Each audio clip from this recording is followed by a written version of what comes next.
Welcome to Buddha Bedtime Stories. There is nothing you need to do. No goals, no tasks, just a quiet space to be. Tonight's stories are old companions, gentle Buddhist and Zen teachings shared by firelight, beneath trees, or in the hush of early morning. Now they've found their way to you. But before we begin, where are you listening from? And what time is it for you right now? I invite you to share that, if you'd like. It reminds us that even in stillness, we're not alone. Let these teachings find their way gently into your heart. You don't need to analyze or remember, just receive. Like moonlight on water, take one slow breath in. And as you breathe out, let the stories begin to flow. Here is the first one. At the edge of a quiet village stood a tree unlike any other. It wasn't tall, wasn't radiant, didn't blossom with brilliant colors in spring. But still, people came. Not to pick fruit, not to seek shade, not to carve initials into its bark. They came to sit, to rest, to listen. Because it whispered, no one knew why. Some said it was the way the wind passed through its hollow trunk.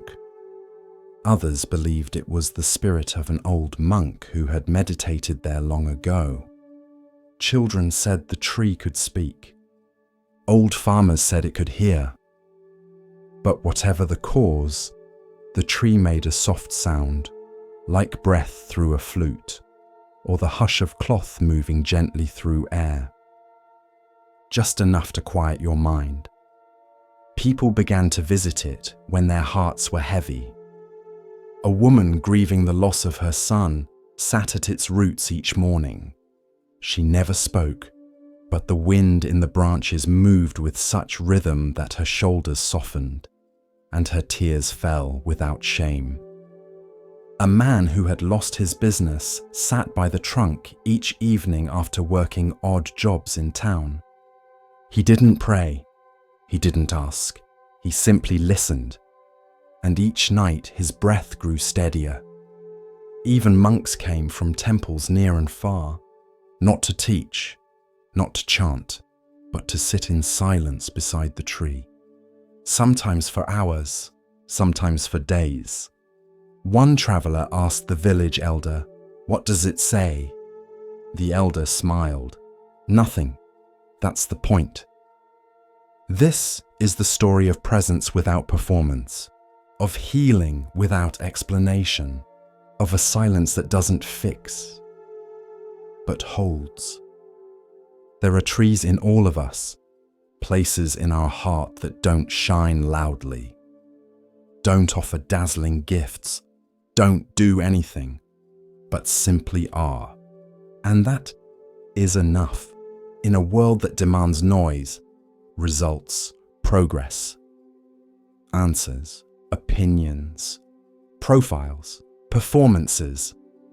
The whispering tree reminds us, silence is not emptiness. It is a kind of presence too deep for words.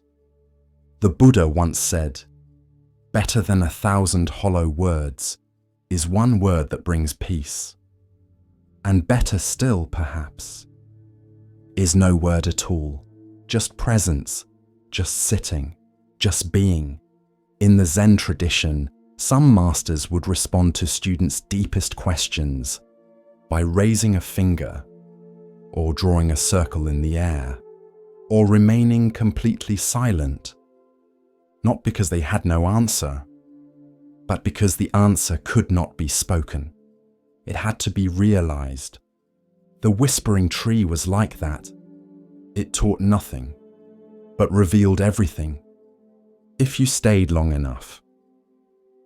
There's a story of a student who asked his master, "What is enlightenment?" The master pointed to the mountain. The student frowned. "I don't understand." The master said, "That's because you're still trying to. Some truths don't want to be understood. They want to be felt, held in stillness, carried in the breath. Commentary. We are conditioned to speak, to respond, to fill silences, to offer advice, to explain our pain, to solve others' suffering. But sometimes what's needed is none of that. Sometimes what's needed is what the whispering tree offered. Presence without pressure, silence without absence, listening without fixing. The mind wants sound. The ego wants performance. But the heart wants stillness.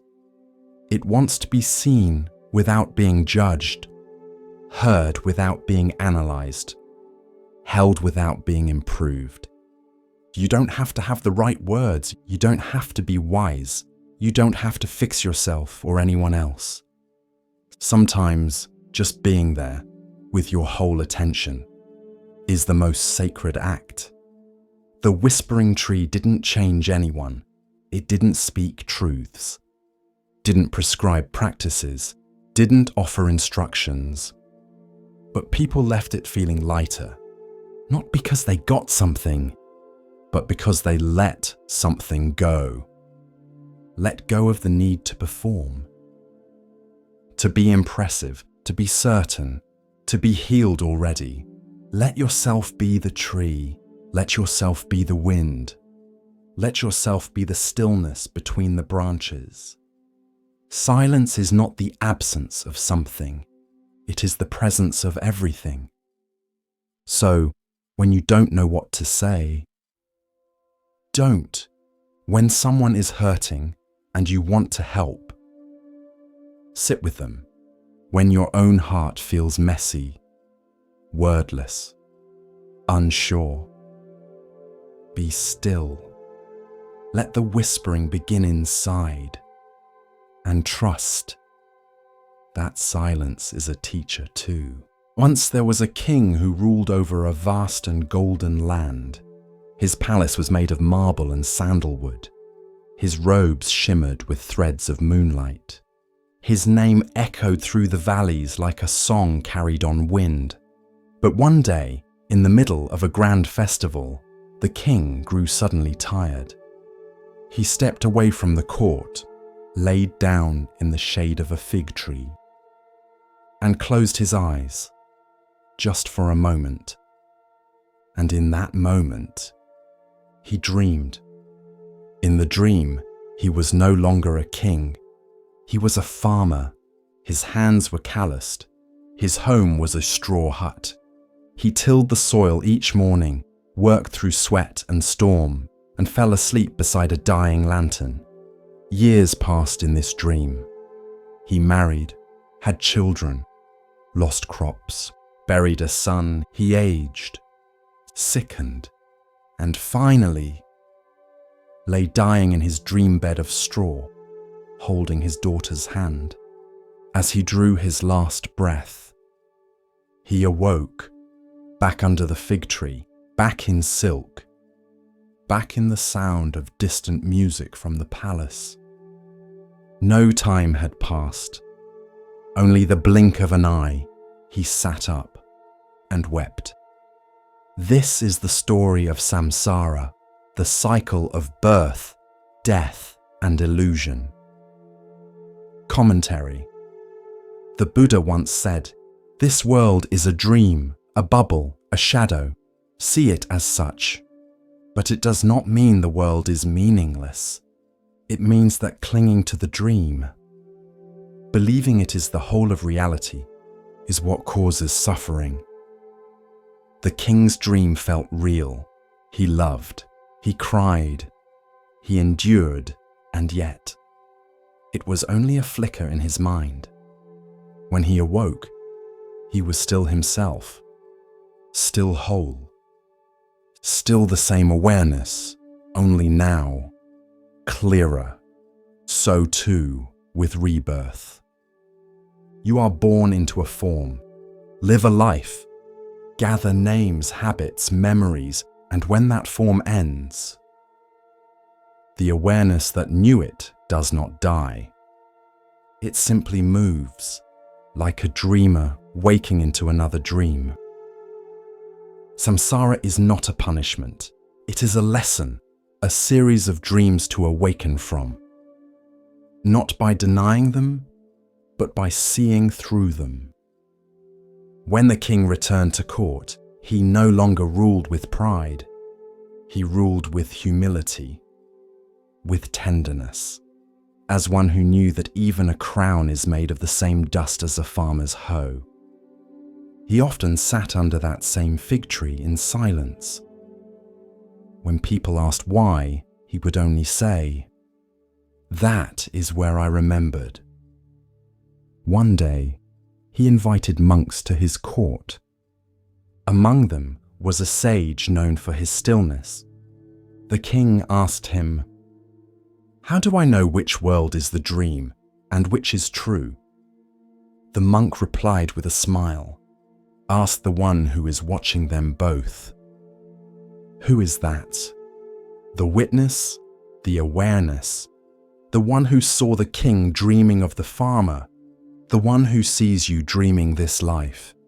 It is not your name, not your face, not even your memories. It is that which knows, always watching, always here, even as the dream changes. This is the mind beyond mind, the unshaken center, the part of you that does not sleep, even when the body rests. The Buddha's teachings do not try to wake you with alarm bells. They whisper. They let you walk the path until one day, under a tree or beside a river or in a quiet moment between breaths, you see it for yourself. This is a dream. And yet, I am real. The king died many years later, not in fear, but as one who knew how dreams begin and end. He left behind a poem carved into the fig tree. When I was awake, I thought I ruled. When I slept, I thought I served. Now I know I am neither. I am the dreamer and the waking. So when the world feels heavy or the illusion too thick, sit quietly, breathe, and ask yourself, what part of me is watching this? Not to escape the dream, but to wake kindly inside it. There was once a dog who barked at everything, leaves in the wind, a child's laughter, the moon. He lived near the edge of a monastery in the countryside, a dusty patch of land behind the kitchen where scraps were tossed and shadows flickered on old stone walls. The monks called him Naga. No one knew where he came from.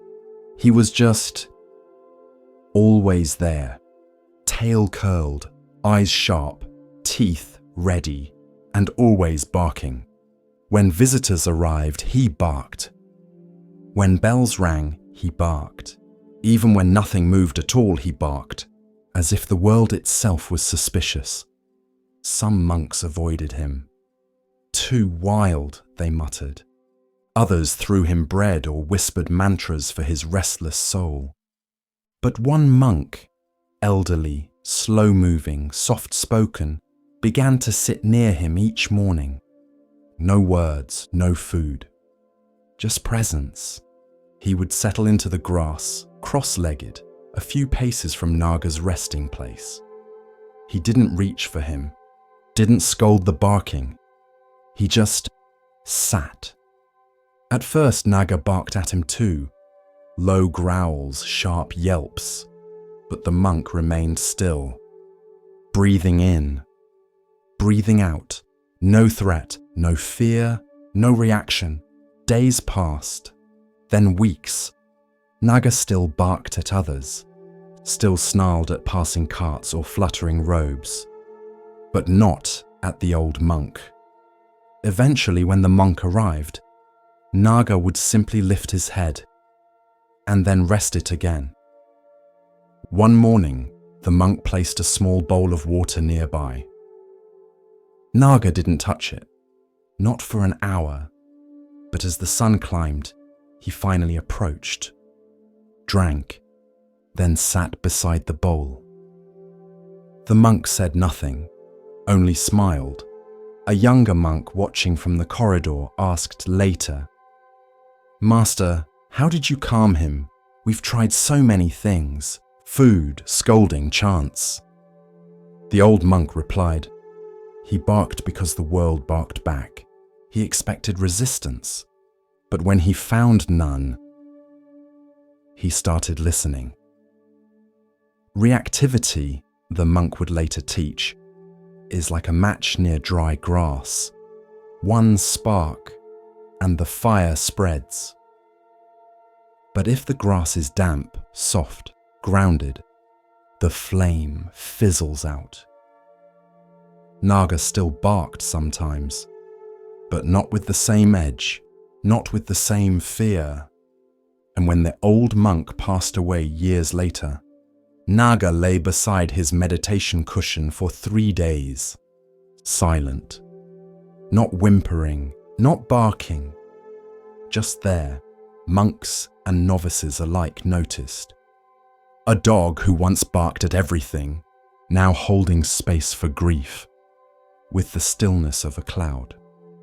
There is a saying, when you stop reacting, you start seeing.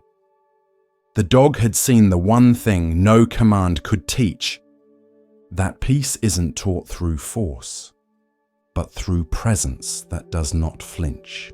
As we continue our journey through the wisdom of Zen Buddhism, let us turn to a tale about recognition and the true nature of worth. This is the next story.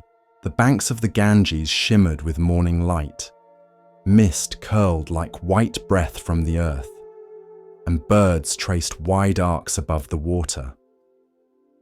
The river flowed as it always had, unhurried, ancient, indifferent. Upon a small rise near the city of Gaya, the Buddha stood. His saffron robes caught the first golden threads of sunlight, and his presence seemed to quiet even the wind. Around him gathered 1,000 ascetics, silent, weathered, lean with years of discipline. Their robes were coarse, their skin bronzed by fire and wind. Their eyes held questions that words could not form. They had come to hear him, not because he promised liberation, but because he had found it. These were men who had walked barefoot on burning sand, who had held their breath until stars blurred in their vision, who had fasted until even hunger grew silent. They had known pain. They had studied sacred fire. They had chanted, scarred, endured. But they had not known peace. And so they came, not to challenge, but to listen.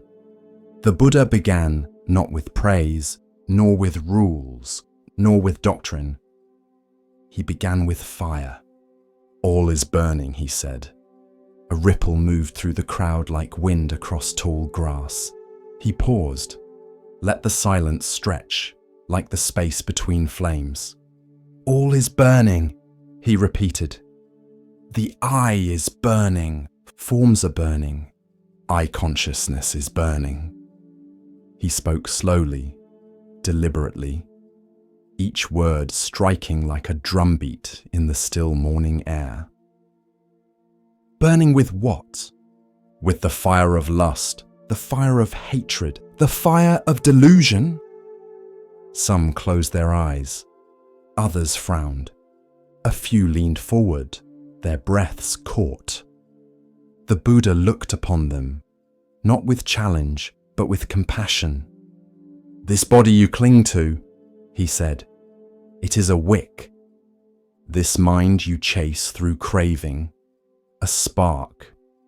And each time you grasp, each time you say, 'mine,' you feed the fire." A breeze moved across the Ganges. It stirred the edges of robes. It cooled nothing. The Buddha continued. "The world is ablaze, but not with wood and coal. It burns with longing, with grasping, with thirst. He walked slowly among them, not above, not apart. His steps made no sound. Eyes that chase beauty, ears that crave praise, tongues that seek sweetness, minds that hunger for permanence. He turned and lifted his simple alms bowl. This too is not mine. It holds food today. Tomorrow, it may be empty. I thank it either way. From the back, an old ascetic raised his hand. Are we to abandon joy? He asked. Is not joy the goal? The Buddha smiled faintly. No, he said. Not joy. Only the craving for joy. Let joy arise. Let it come like wind through trees. But do not chase it. Do not bind to it. Do not say, this is mine. For the flame you grasp will burn your hand. Another monk asked quietly, how do we live in a burning world? The Buddha looked at him with eyes deep as a still lake. Like a man who sees the blaze, he said. Who walks with care, breathes with wisdom, and holds no illusion that the fire is shelter. A hush fell over the gathering, not from fear, but from recognition. The fire was not only in the cities, or in war, or in anger. It was inside them, inside each grasping thought, each clenched desire. The Buddha sat upon the earth. He drew a circle in the dust with his finger. Inside this circle, he said, are your perceptions, your feelings, your ideas. They rise like smoke. They change like flame. They disappear like ash. Do not build your home in a fire. A younger monk, no more than 20 summers old, whispered, then where do we dwell, Master? The Buddha looked up. In awareness, he said. In equanimity. In the space between sparks. Be the witness, not the fuel. The monks bowed their heads.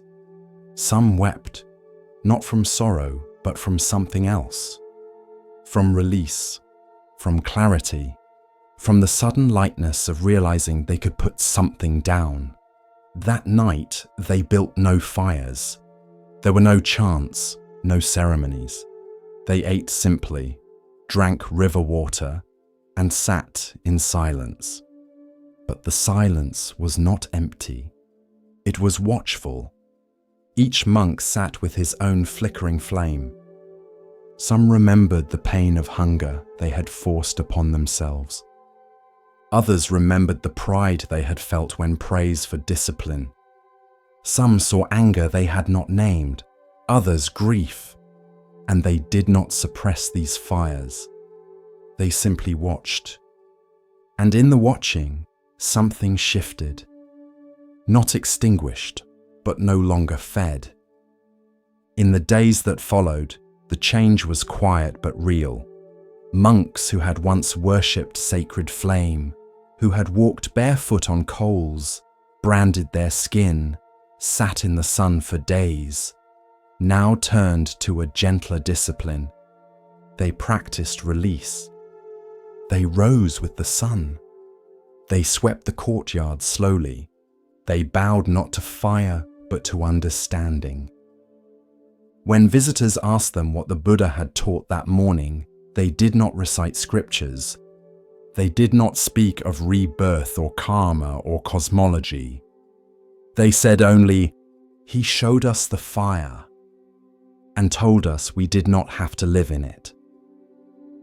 The fire sermon was spoken many times across the years, but none more powerful than that first morning on the river bank, when the smoke from the city's cooking fires curled upward, mirroring the craving in every heart, and the Buddha, with nothing in his hands and peace in his gaze, simply said, let it burn, let it pass, and do not be consumed. The The full moon rose slowly over the temple pond. Its pale light spilled across the stone paths, kissed the tips of bamboo leaves, and finally rested on the water surface. Perfect, round, and still. A quiet hush fell over the garden. Even the crickets seemed to pause. It was as if the world had stopped breathing, just long enough to notice the moon. But what the monks gathered around the pond saw was not the real moon. It was only a reflection. A novice named Kaoru sat cross-legged near the water's edge. She had come to meditate, but found herself staring at the luminous circle. It shimmered with every ripple. It danced when the breeze blew. It fractured into 1,000 pieces when a frog leapt across. And yet, when the pond stilled again, there it was, whole, unmoved, unaffected. The head monk, Master Renji, approached quietly. He sat beside her without a word. For a while they both watched. Finally, Kaoru whispered, "It looks so real." Renji nodded. "It does." She tilted her head. "But it's not. It's just light." Renji smiled. "Is your reflection in the mirror not you?" Kaoru hesitated. "I don't know. It looks like me, but it's not me." "Then what is it?" he asked. "A copy," she guessed. Renji turned to her. "And what is your idea of yourself?" She blinked. "A reflection." Renji picked up a small stone. He held it above the pond, then let it fall. Plop! The moon shattered again. 1,000 tiny moons danced outward on the ripples.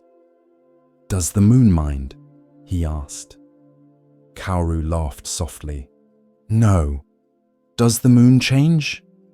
"No," she said again. Renji looked at her gently. "Then let your mind be the sky, not the water. The moon is always whole, whether you see it clearly or not." That night, Kaoru wrote in her journal, "I chase shadows. I polish reflections. I mistake the moon in the water for the truth." The next morning, during temple chores, Kaoru knocked over a bowl. It shattered. Clay and rice spilled across the floor. She gasped. But instead of panic, she remembered the moon. A fellow novice scolded her. She bowed, cleaned the mess. Inside, she felt no shame. Only the quiet smile of someone who had seen a truth. Weeks later, a guest philosopher visited the temple. He asked the monks, "What is real?" Some spoke of emptiness, others of causes and conditions. One offered the Heart Sutra. But when the question came to Kaoru, she said, "The moon and the water." She explained, "The moon is reality. The water is our mind. When our mind is still, reality reflects clearly. When disturbed, the image breaks, but not the truth." The philosopher nodded slowly. "That is poetic, but how do you know it's true?" Kaoru looked up. "Because when I stop chasing the reflection, I feel the light on my face." That night, Master Renji shared a final koan with the gathered monks. A monk asked, "Master, what is enlightenment?" The master pointed to the moon in the sky. Then he pointed to the moon in the water. Then he smiled. No answer, no explanation, just two moons. And the silence between them. There is a saying in Zen, "Do not mistake the finger pointing to the moon for the moon itself." And so the teachings end where they began, with a reflection. a still pond, a moon that never moved, and a student who finally stopped looking for herself in the ripples. At the edge of the monastery was a pond, small, shallow, ringed with moss-covered stones. No fish swam in it, no lilies bloomed. It was quiet, so quiet you could hear dragonflies land on its surface. The monks would pass it daily on the way to morning meditation. Most gave it no thought. But one monk, young, curious, still a little wild in the heart, began to stop beside it each dawn.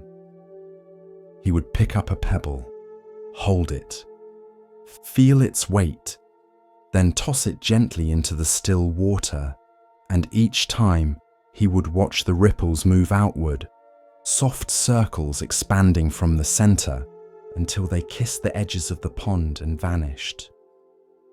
One morning, the head teacher stood beside him. "You throw a pebble every day," he said. "Why?" The young monk didn't answer at first. Then he said, "I think I'm watching how something so small still affects everything." The teacher smiled, bent down, picked up his own stone, and said, "Every thought, every word, every action is a pebble in the pond of life." Then he let it fall. Ripples. The young monk began to understand that karma is not punishment or reward. It's simply the rippling of causes. What you do echoes. What you think spreads. Even in silence, something moves outward from you. That evening, while sweeping the courtyard, the young monk accidentally knocked over a jug of water. It splashed against the steps of the shrine. He froze, panicked, but the teacher, watching nearby, only nodded. "You see," he said, "another ripple, but not all ripples are wrong, just seen." The monk began to practice more carefully, not just his posture, but his thoughts. He noticed how anger, even when not spoken, changed the air around him. How a quiet smile offered to a passerby lingered like incense. One day, a traveler came to the monastery, troubled, distracted, unable to sit still during meditation. The young monk didn't say much, just poured him tea, listened, and as the man left, bowed gently. Later, the traveler returned, calmer. He said, "I don't know what helped me, but something about your silence made me feel still. A ripple. Not grand, not loud, just a movement born from presence." There is a story in Zen. A student asked, "How do I change the world?" The teacher replied, "Change the shape of the stone you drop into it." The young monk continued to visit the pond, but now he didn't throw pebbles each day. Sometimes he just sat, watching the water hold its breath. Because he understood now, it's not always about making ripples. Sometimes it's about learning to be still enough to feel them. As we move deeper into the quiet teachings of Zen, we come to a story about seeing clearly and understanding true value. Listen carefully to the next story. There was once a mirror. Polished and flawless, it reflected everything. The mountain at dawn, the child's laugh, the tired lines on an old woman's face. It made no judgment. It added nothing. It simply showed the truth. But slowly, over time, dust began to settle on the mirror. Just a little each day. First the soft film of daily life, breath, skin, wind. Then more, smoke from cooking fires, damp from morning rain. The mirror was not broken, but what it showed became dull, distorted, not because it had changed, but because the dust had gathered. One day, someone passed by and frowned. "This mirror is useless," they said. "It doesn't reflect anything clearly." Another agreed. "It must be flawed." But then an old caretaker stepped forward. She took a cloth, wiped once, twice, 3 times, and beneath her hand, the shine returned, not because she added anything, but because she removed what didn't belong. This is the story of the mind, not just in Buddhism, in life. Your mind is a mirror, naturally clear, naturally reflective. It was never meant to cling, or distort, or judge. It was meant to see. But like the mirror, it gathers dust, thoughts, memories, opinions, wounds, desires, stories. Each one a fine layer, each one settling so softly that you hardly notice, until one day, you no longer see clearly. You don't see the other person, you see your story about them. You don't feel this moment, you feel your expectations. You don't hear the sound of the bell, you hear your evaluation of its pitch, not because you are broken, but because there's dust. And dust can be wiped away. In the Zen tradition, this teaching is central. A monk once asked the master, "What is enlightenment?" The master picked up a cloth and said, "Wipe your mirror." You don't have to become something new. You don't have to add insight or brilliance. You don't have to fix yourself. You only have to clear the dust, not all at once, not perfectly, just honestly and patiently. Meditation is not performance. It is polishing. Each breath, a gentle wipe. Each moment of awareness, a cloth across the surface. Not dramatic, not flashy, but steady. And over time, things begin to gleam. One day you sit, you feel anxious, you name it. Dust, you return to the breath. Another thought, dust. You return again and again, and after many days or months or years, you look up and realize the world is more beautiful, not because it changed, but because now you're seeing it. There's a line in the Platform Sutra. Our nature is originally pure.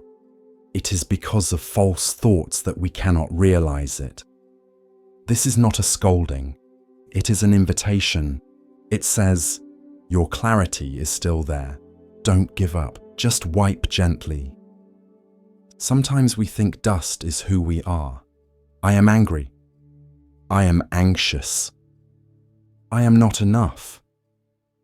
But you are not the dust. You are the mirror beneath it, always capable of reflecting light. Even anger, when seen clearly, becomes insight. Even sorrow, when held with presence, becomes compassion. Even fear, when understood, becomes freedom.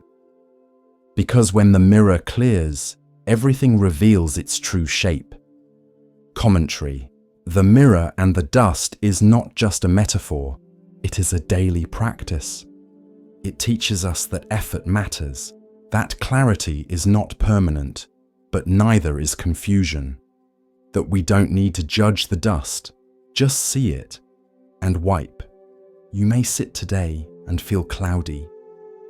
Thoughts may swirl, but every moment you stay, every time you bring your hand to the surface of your own experience, you are remembering, you are seeing, you are restoring the mirror.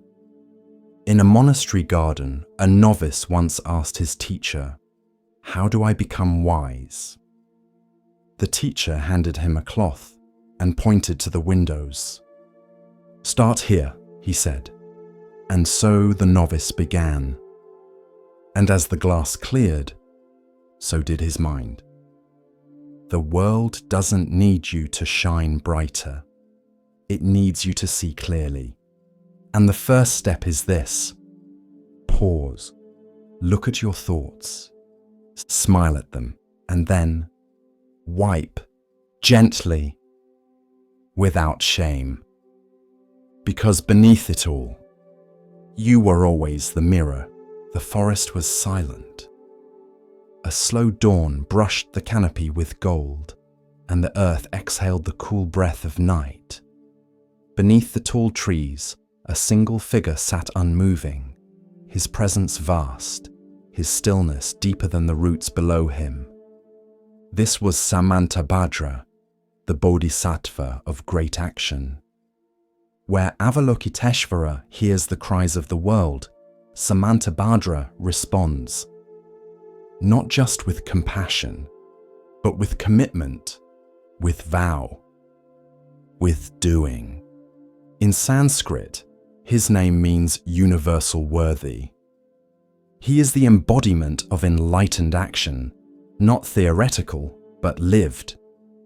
In temples across East Asia, he is depicted riding a white elephant with 6 tusks, each representing one of the 6 paramitas, perfections of a bodhisattva: generosity, discipline, patience, vigor, meditation, wisdom. The elephant is steady, strong, humble. It does not race. It carries, because the path of action is not haste. It is devotion. Samantabhadra is not remembered for miracles. He is remembered for vows.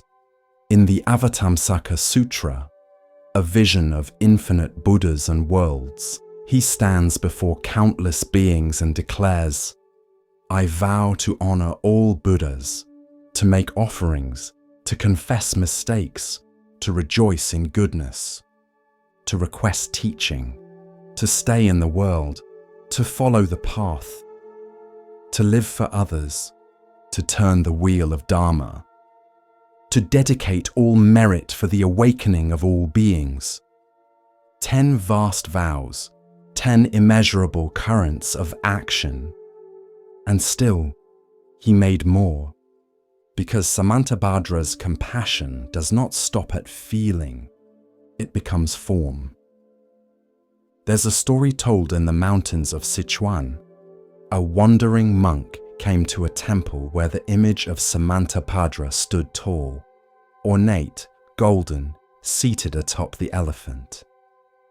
The monk bowed, then whispered, "Great Bodhisattva, what is your practice?" And in his mind, a voice replied, "Whatever brings benefit, I do it." The monk frowned. "But how do I know what will help?" The voice was soft. "When your mind forgets the self, every step becomes service." This is the heart of Samantabhadra, not just knowing what is good, but doing it, even when tired, even when no one sees, even when the benefit is invisible. Some bodhisattvas sit in meditation, others speak sutras. Samantabhadra cleans the floor, carries the sick, plants trees he will never see grow, because his practice is not abstract. It is bodily, it is effort, and it is choice. In the West, we often associate wisdom with silence, stillness, detachment. But Mahayana Buddhism offers a different view. That wisdom and action are not separate. That the awakened mind moves, not compulsively, but naturally, like water down a mountain. Samantabhadra teaches, if you bow, bow completely. If you eat, eat with gratitude. If you work, work with your whole body. If you vow, live the vow. A novice once asked a Zen master, "What is the most advanced form of practice?" The master pointed to the broom, then to the rice pot, then to the novice's own worn sandals.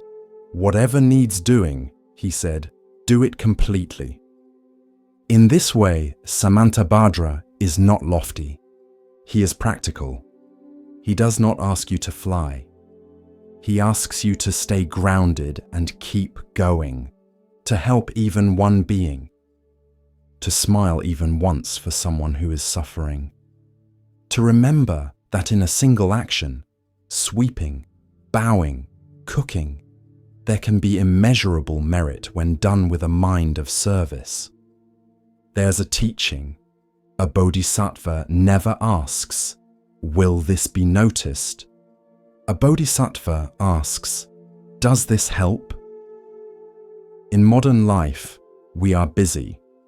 We're taught to measure action by its results, but Samantabhadra teaches boundless action, where the result is not yours to keep, where the act itself is enough, where planting a seed you'll never see flower is not foolish, it is sacred.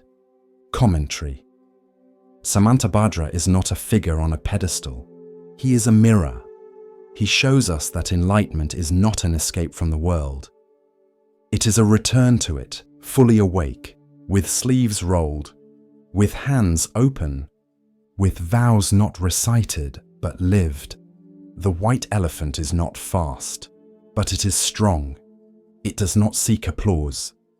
It just walks, one foot after the other, one act after the next, and the bodhisattva upon it smiles. Because every breath is part of the vow. To follow Samantabhadra is not to be perfect. It is to be willing, to step forward, to show up, to fall down, and vow again. Because the path is long, but every step walked in service becomes joy. A monk walked along a dusty trail, his robe fluttering slightly with each step. The morning air was clear, the sun warm but soft. A few birds called lazily from the treetops, but the monk's brow was furrowed. He had been sent to deliver a letter to a nearby monastery, and he was late.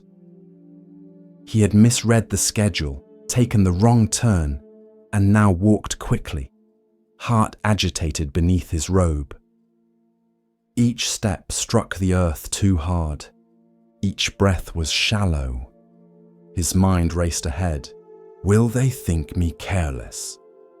How could I have made such a mistake? I should have left earlier. What kind of monk forgets the path? Then he heard a voice behind him.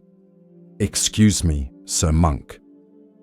He turned to see a young boy, no older than 10, running up the path barefoot. He held something cupped in his palms. The monk paused. "Yes?" The boy stopped, panting, and held out his hands.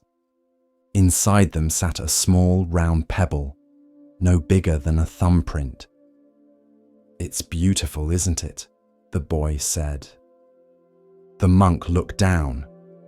It was smooth, flecked with tiny bits of crystal, glinting gently in the light. "I found it near the stream," the boy said. "It looked lonely. I thought maybe someone should notice." The monk smiled politely. "That's kind of you." He began to turn away, but the boy looked up at him and said something that stopped him mid-step. "Did you see any of the flowers you passed today?" The monk blinked. "What?" The boy tilted his head. "You've walked almost a mile. The path is full of little blue flowers, but your robe is dusty and your eyes are tight. You didn't see any of them, did you?" The monk looked down at the pebble again. Then slowly, he sat on a flat rock at the side of the path. The boy grinned and plopped down beside him, offering the pebble again, and the monk, still holding the unopened letter, took it gently in his hand. This is the story of mindfulness in ordinary things. Commentary. In Zen, we often speak of awakening as though it is some great flash of light or a sudden shift in consciousness. But often, awakening is small, like noticing a flower you've walked past for weeks, or hearing the sound of your own breath after a hard day, or holding a pebble that simply is. The monk had been walking as if his destination were the only thing that mattered. His hurry had made him blind. Not because he lacked wisdom, but because he had left the present moment behind in favor of imagined shame and future apologies. The boy, with no training and no robe, was more awake than he, not because he had studied sutras, but because he saw what was in front of him, and he shared it. There's a Zen phrase: the miracle is not to walk on water, but to walk on the earth. The monk delivered the letter later that day, but he took a different path back, slower, softer. He paused to notice the flowers the boy had spoken of, tiny blossoms with indigo petals, scattered like spilled paint across the roadside. He bowed to them, then reached into his robe and touched the small pebble still in his sleeve. After that, he kept it on the windowsill beside his mat, not as a relic, but as a reminder that awareness begins not with enlightenment, but with noticing what's already here. We spend our lives waiting for bigger signs, bigger truths, more impressive moments. But the sacred is everywhere, in the weight of a spoon, the hush of dusk, the rhythm of footsteps, the coolness of a cup before tea is poured. The boy in the story grew up. He never became a monk. But he taught his children to pause, to touch the bark of trees, to look into puddles after rain, to name the colors of the sky at sunset. And his children did the same. Sometimes the greatest teachers do not stand at the front of a hall. They kneel by a stream and lift a stone, so let the pebble teach you. Let it slow you down. Let it whisper, this moment matters too. With each step on the Zen path, a new lesson unfolds. Now we turn to a story about recognition, of self, of others, and of what truly matters. Listen carefully to the next story. The monk sat alone in the temple courtyard. The wind moved gently through the pines, stirring fallen needles on the stone path. A bell rang in the distance, soft, fading, until the silence returned like a breath held still. It was here, beneath a slanted wooden roof and beside a moss-covered wall, that the question first came. What is the sound of one hand clapping? It was not a riddle, not meant to be solved like a puzzle. It was a koan, spoken not to explain truth, but to unseat the mind that demands explanation. The student who received it was young. His name is not remembered, not because he was unworthy, but because names cling to form, and this teaching pointed beyond. He bowed low to the old master who had given it to him. "Sensei," he said quietly, "I will meditate on it." The master nodded but said no more, and the student went out into the world, not to escape, but to listen more deeply. At first he tried to reason. He sat in the zendo, legs crossed, breath measured, mind tight. He clapped with one hand against the wall. He slapped his thigh. He waved his palm in the air. None of it answered the question. Frustration crept in. "This is foolish," he muttered. But the question remained, not like a stone blocking a path, but like a wind behind him that would not stop. "What is the sound of one hand clapping?" He spoke to other monks. One said, "It is silence." Another said, "It is the absence of duality." A third just laughed and walked away.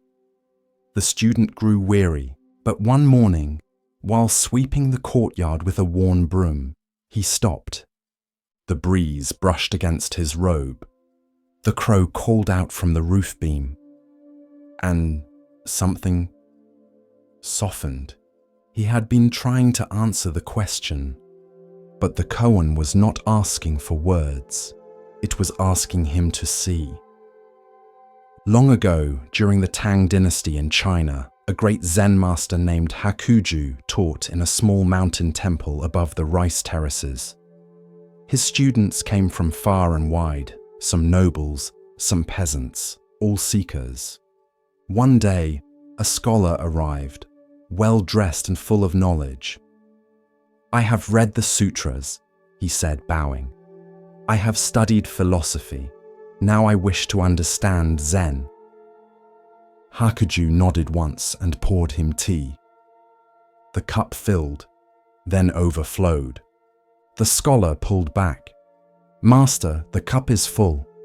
"Yes," said Hakuju, "and so are you." The scholar blinked. "How can I show you Zen?" Hakuju asked, "if your mind is already spilling over with answers?" The scholar was silent. In Zen, emptiness is not a lack, it is readiness. Not void, but space. And koans are not doors to be unlocked, but mirrors held up to the part of you that cannot be named. Back in the modern temple, the young monk was told by his master, "Take this koan with you." So he left the walls of the monastery and walked for days. He sat by rivers. He listened to windmills. He watched farmers plant rice. Hands sunk in the mud, like prayers returned to the earth. In the clatter of chopsticks. In the rustle of robes. In the space between footfalls and breath. He waited to hear it, the sound of one hand clapping. Years passed. Once, he returned to the master and said, "It must be silence." The master shook his head. Another time he said, "It is everything." The master only smiled. "Keep listening," he said. In a village by the sea, the monk took up work as a fisherman, not to abandon the path, but to live it. He cast his net into the morning fog, watched the sky blush with daybreak, and learned the rhythm of waves as if it were a chant. One evening, a boy approached him on the beach. "Are you a monk?" the boy asked. "I was," he said. "Do you still pray?" The monk nodded. "Yes, but not with words." The boy sat beside him. They watched the tide pull back the shells and kelp and memory. After a long while, the boy whispered, "What are you listening for?" The monk smiled. He held up his open hand. "Nothing," he said, "and everything." Back in the temple, the master grew old. He no longer walked the garden path alone. Students brought him water, prepared his meals, folded his robes. One day, he called for his disciple, the young monk who was no longer young. They sat together beneath the pine beams. "Do you hear it?" the master asked. The disciple nodded. There was no sound, and yet the crows, the wind, the silence itself, all echoed a truth beyond sound and silence. The master reached out and gently placed his palm against the disciple's chest. "Not here," he said, touching his head. but here. And then he laughed, deep, full, warm as firelight. In Zen, the sound of one hand clapping is not meant to be heard with ears. It is the sound of the mind giving up its struggle, the sound of the ego ceasing to divide. It is not a trick, it is an invitation to let go of the need to name, to release the grip that separates this from that, self from other, sound from silence. Years later, the disciple became a teacher. A student asked him, "What is the sound of one hand clapping?" And the teacher did not answer with words. He picked up a broom and swept the courtyard. He poured tea for his student. He sat, he waited. And the student listened. Zen does not aim to explain. It invites you to experience, to sit still enough that the need to explain dissolves. The sound of one hand clapping is not something you hear. It is something you become when you drop the illusion that there are two hands to begin with. No answer can give you that. Only awareness, only presence, only the quiet bravery to not know. And in that not knowing, you just might begin to hear. Before time was measured by stars, before mountains were named, before the sutras had been spoken, there was a vow. A single vow, whispered not to the heavens, but to the suffering of the world. I will not enter nirvana until all beings are free. This was the vow of Avalokiteshvara, the bodhisattva of compassion, not a god, not a savior, but a being who heard the cries of the world and stayed. In Sanskrit, his name means the one who hears the sounds of the world. In China, he is Guanyin, the one who listens. In Tibet, Chenrezig, the gentle-eyed protector. In Japan, Kannon, the goddess with a gaze like soft rain. He takes many forms, male, female, neither, all, because compassion is not bound by gender. It is a response, a presence, a hand that reaches out before the mind decides whether or not to help. The story begins long ago in the celestial realms where Avalokiteshvara practiced deeply and tirelessly. Lifetime after lifetime, he worked to free beings from suffering. He taught, he healed, he carried, he wept, and still the suffering did not end. Every time a life was soothed, 10 more were in pain. Every time one was saved, another was lost. One day, Avalokiteshvara stood at the edge of reality and looked down upon the world. He heard every cry, every mother losing a child, every man begging for bread, every animal caught in a trap, every being trapped in anger, desire, confusion. And in that moment, his heart broke. Not figuratively, it shattered. His body split into pieces, his head burst into 11 parts, his arms cracked and fell. His vow seemed too vast, the pain of others too great. And from the silence that followed, he wept. I have failed, he whispered. I cannot save them all. But the universe listens in strange ways, and just as Avalokiteshvara reached the edge of despair, a light appeared. Amida Buddha, the Buddha of infinite light, came forth. Gently, patiently, lovingly. He gathered the pieces. He said nothing of failure, only this: you broke not from weakness, but because your compassion was real. And with a soft breath, Amida blessed Avalokiteshvara's broken form and transformed it.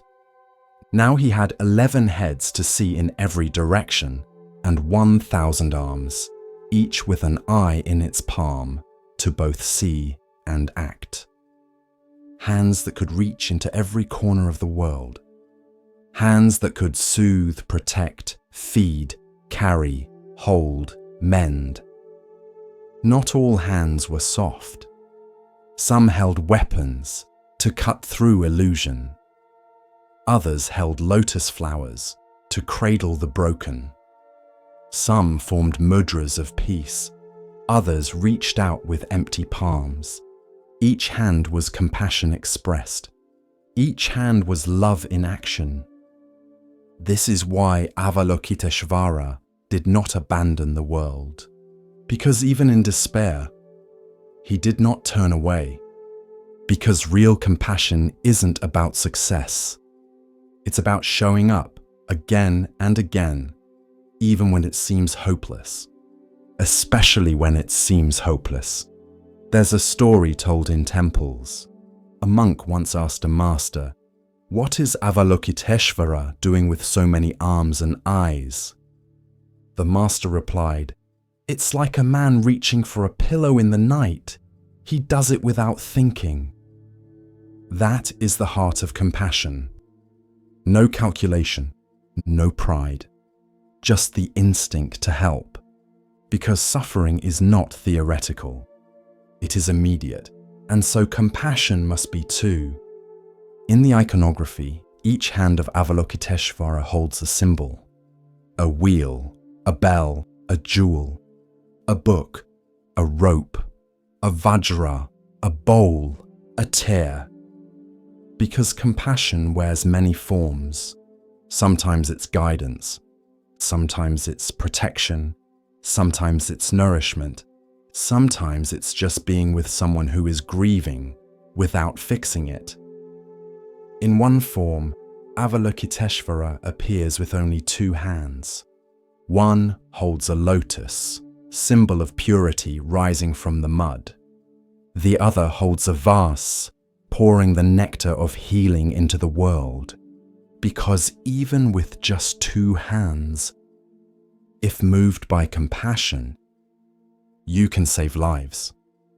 In the Mahayana tradition, to walk the bodhisattva path is to walk in Avalokiteshvara's footsteps, to take the vow, not for glory, not for escape, but for others, for the one crying next door, for the stranger across the world, for the part of yourself still in pain. There's a saying, when compassion truly arises, there is no I helping you, only the act itself. That is Avalokiteshvara. Not a being to worship, but a mirror, a reminder of what you already are. When you listen with your whole body, when you act before being asked, when you feel another's pain like your own and still choose to love, you become one of the 1,000 hands. Commentary. This story is not mythology, it's instruction. You may not have 1,000 arms, but you have one. You may not have an eye in every palm, but you have awareness, and that is enough. Avalokiteshvara broke not from weakness, but from caring too much, and instead of being punished for it, he was expanded. His brokenness became his beauty. His sorrow became his vow. So if you ever feel too tender for this world, if you feel like your heart breaks too easily, you are not broken. You are awakening. You are listening. You are already walking the path of Avalokiteshvara. There was once a garden behind a monastery. Not grand, not famous, just a quiet patch of earth behind the northern wall. Monks took turns tending it, pulling weeds, watering rows of vegetables, scattering herbs for bees. But there was one monk young and full of questions, who never understood the point. His name was Anyo. He had come to the monastery seeking answers about karma, rebirth, and enlightenment, and all he seemed to be doing was weeding cabbages. One morning, he sat in the dirt beside the old gardener, Master Banzan, and asked, "Why am I here? I came to learn the truth of existence, not harvest radishes." Banzan didn't look up. He plucked a small stone from the soil and said, "Tell me, Anyo, do you know what kind of seed this is?" Anyo shook his head. Banzan smiled. "Neither do I, but we'll find out in time." Later that week, the master handed Anyo a pouch of seeds. "Plant these," he said, "just one each day." So Anyo did. One on Monday, one on Tuesday, one on Wednesday. By the second week, he asked, "What are they?" Banzan only replied, "Keep planting." Weeks passed. Shoots emerged. Some were thin and green, some strong and red-veined, some curled into spirals, others drooped under their own weight. Anyo began to notice which plants needed more water, which thrived in shade, which invited birds. He stopped asking what they were and started tending them for what they needed. By midsummer, the garden had transformed, not because of what Anyo had planted, but because of how he had planted. This is the story of karma as intention, how what we plant becomes our world. Commentary. We often think of karma as a great book in the sky, that someone somewhere is keeping score. But karma is not accounting, it's gardening. Every thought, word, and action is a seed. Some bloom quickly, some take years, some seem to disappear, only to sprout when the rains return. Anyo wanted to learn about karma, but he expected a scroll, a sermon, or a secret. Instead, he got a pouch of seeds. Because karma isn't something you learn, it's something you live. You discover it with every gesture, every tone in your voice, every time you choose to act with care or without it. Some people say, "But I didn't mean to hurt anyone." But even unintentional seeds grow.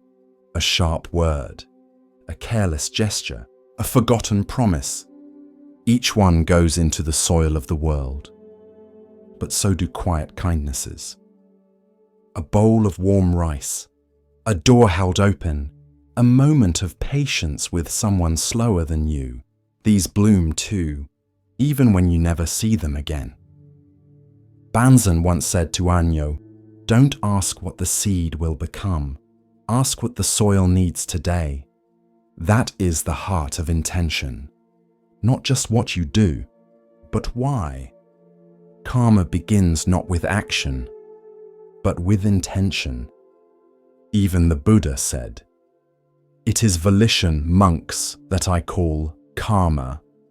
For having willed, one acts by body, speech, and mind."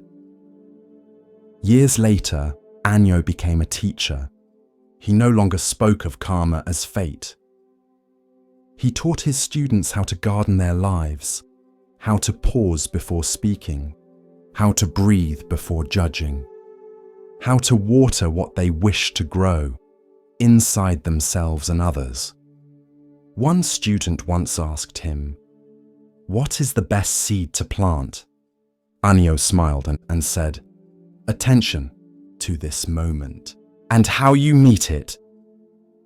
So the next time you move through your day, ask yourself, what am I planting and where? Because every moment is soil, and your attention is the seed. As our exploration of Zen Buddhism deepens, let us listen to a story that reveals how true worth is often overlooked. Here starts the next story, the midday sun beat down on the monastery grounds, turning the stone paths warm beneath bare feet. A hush lingered under the mango trees, broken only by the soft sweep of a broom or the distant cry of a minor bird. Somewhere in the distance, a pot clinked gently on a wash stone. It was the kind of afternoon that invited stillness. Under the spreading shade of a sala tree, the Buddha sat. His robes were folded neatly, his spine straight yet effortless, his gaze lowered, not in sleep or withdrawal, but in alert peace, like the surface of a quiet pond. From the southern walkway came Malunka, a young monk with a troubled brow. He had once been praised for his intellect, admired for the sharpness of his reasoning. But in recent months, that sharpness had turned inward. Each meditation left him with more questions than silence. He dreamed of stars, of time looping backward, of endless rebirths and impossible beginnings. He had filled scrolls with inquiries. He debated with scholars until his throat ached. But peace never came. And so today, he came to the Buddha. He bowed low. "Blessed One," he said, "I have questions."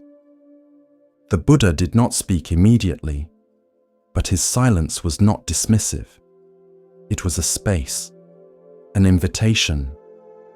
Malunka hesitated, then stepped forward. "Is the universe eternal?" he asked. "Is it infinite? Will a Buddha exist after death or vanish like smoke? Is the soul bound or free? Is the world self-created or born of design?"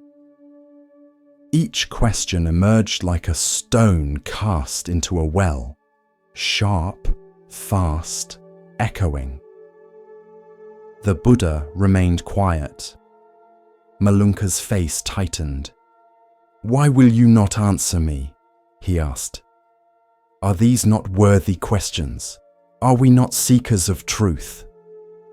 The Buddha looked up. His gaze was soft but steady.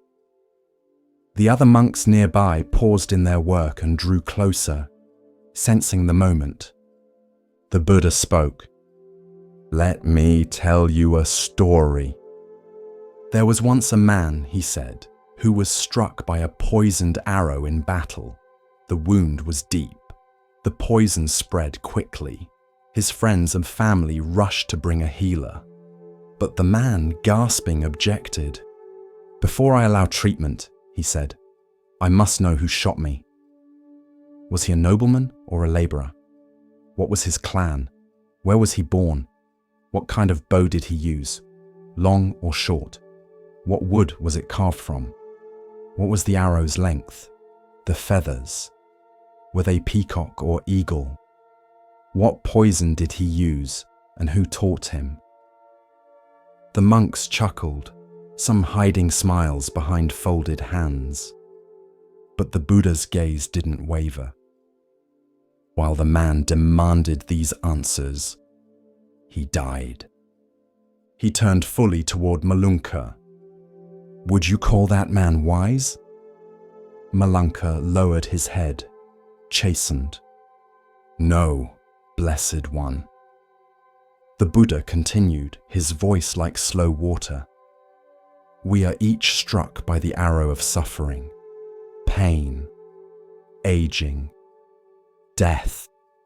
The urgent question is not what lies beyond the river, but how to stop the bleeding, how to live with clarity now. We must remove the arrow before the poison spreads too far." Malunka stood in stillness. The breeze lifted the hem of his robe. His hands, once clenched, softened at his sides. "But don't those other questions matter?" he asked. "Aren't they part of the path?" "They may," the Buddha said, "but only after the wound is tended. Theories are branches, but we must first tend to the root. The Dharma is not meant to entertain the mind, it is meant to free it." The young monk exhaled. For years he had studied commentaries, argued with visiting teachers, sought certainty in logic and definition.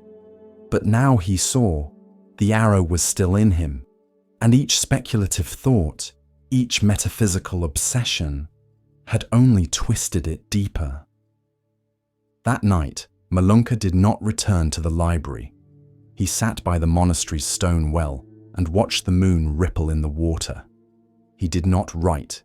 He did not speak. He simply breathed, slowly, honestly.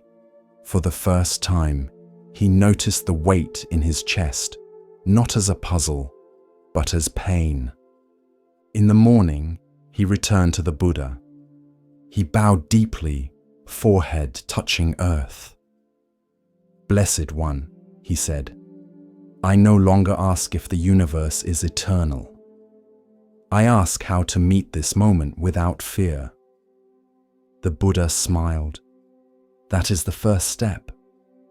And from that moment forward, Malunka's practice changed. He spoke less, listened more. When new monks asked abstract questions, he did not dismiss them. He simply asked, "Is this question healing you or delaying your healing?" Word of the exchange traveled.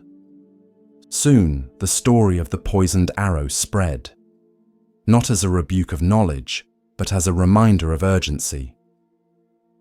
In a village struck by drought, a farmer mourned his ruined fields. His hands trembled with anger. "Why has fate cursed me?" he asked his neighbors. "Why was I born here and not in richer soil? Who sinned in a past life to bring this?" But then he remembered the story of the arrow. He sat beneath his withered tree and whispered, "How can I help my family now?"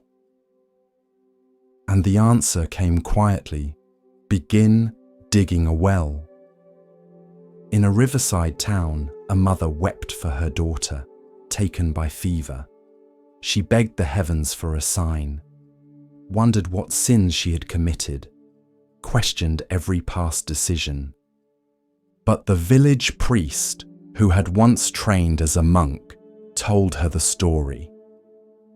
That night, she held her daughter's shawl and lit a lamp in silence, not to understand fate, but to honor love. Elsewhere, a scholar stood before a crowd, reciting theories about the soul's origin and whether consciousness survives death. In the back row, a quiet boy raised his hand. "Sir," he asked, "have you removed your arrow yet?" The crowd fell still. The scholar did not answer. He returned to his room that night and sat without books for the first time in years. The Buddha never forbade questions. He welcomed inquiry. But he offered a compass, not a cage.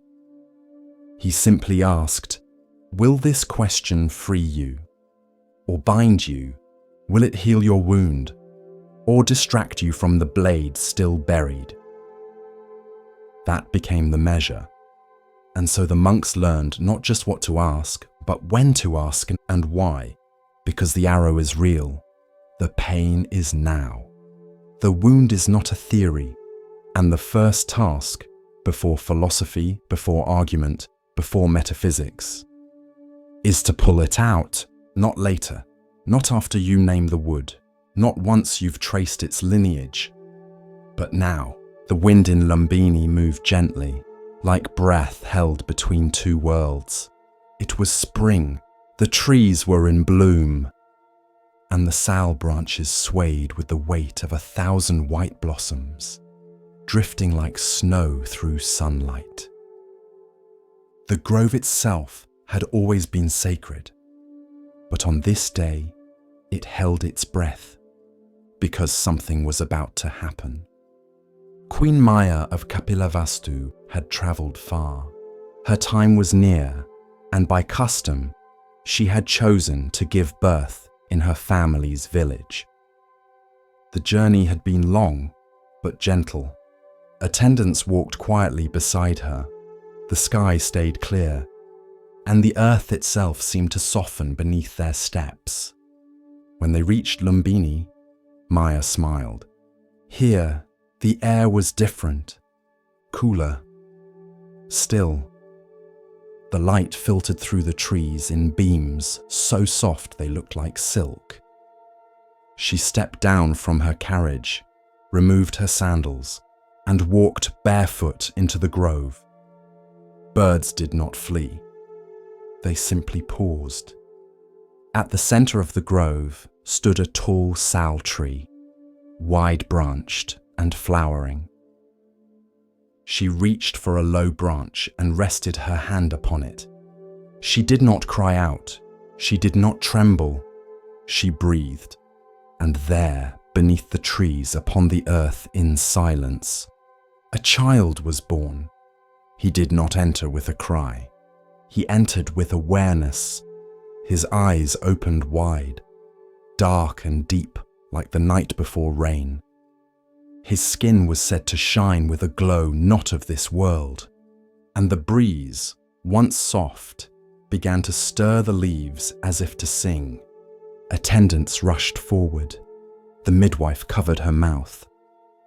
The sky turned golden for a breath, and legend says that the flowers on the sal tree bent low to witness. The child did not wait to be carried. He stood.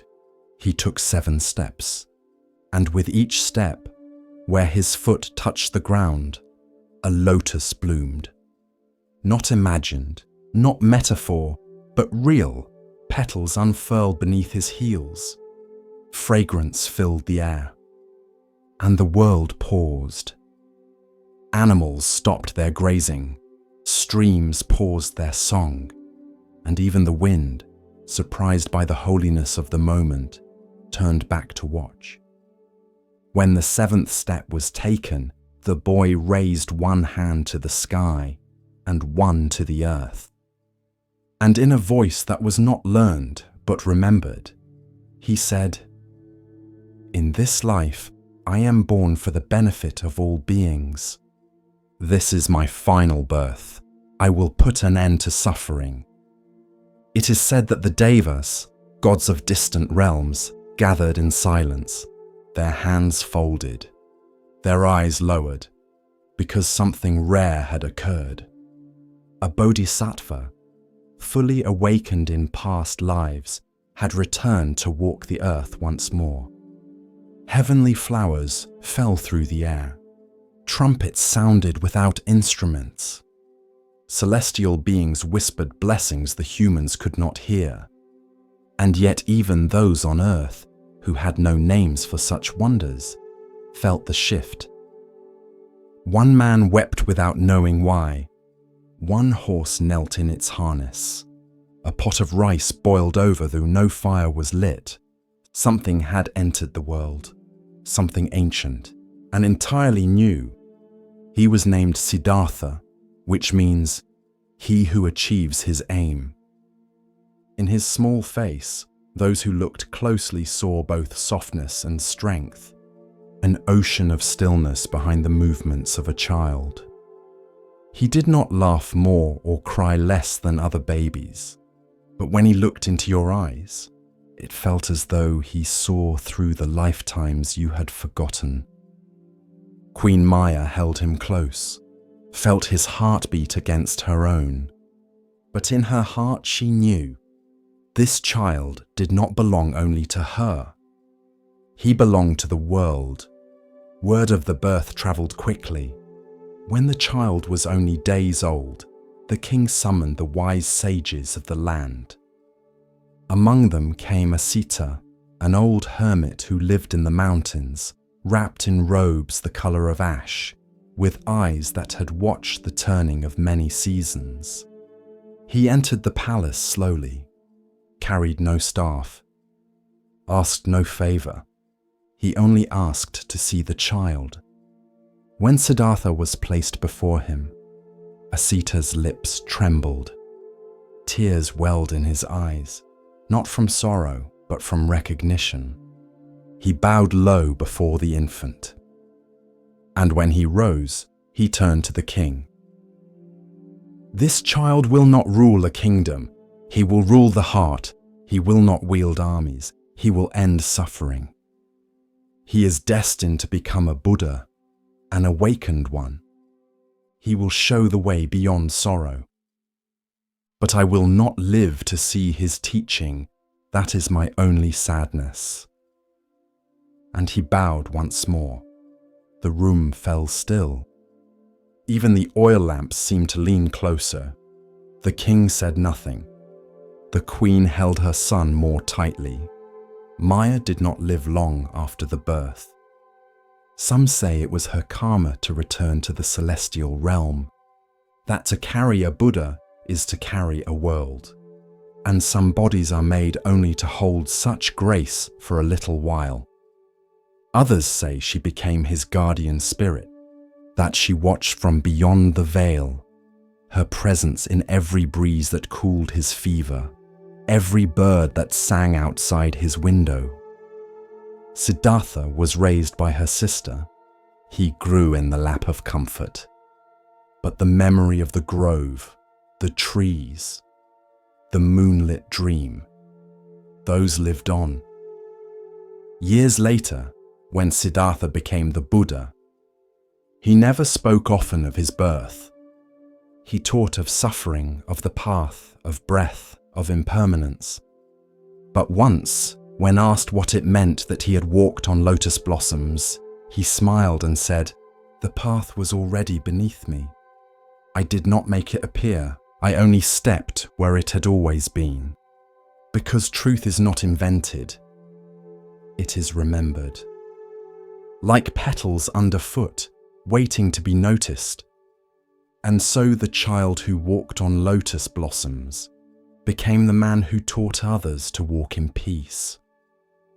One step, then another, until suffering too began to bloom into wisdom.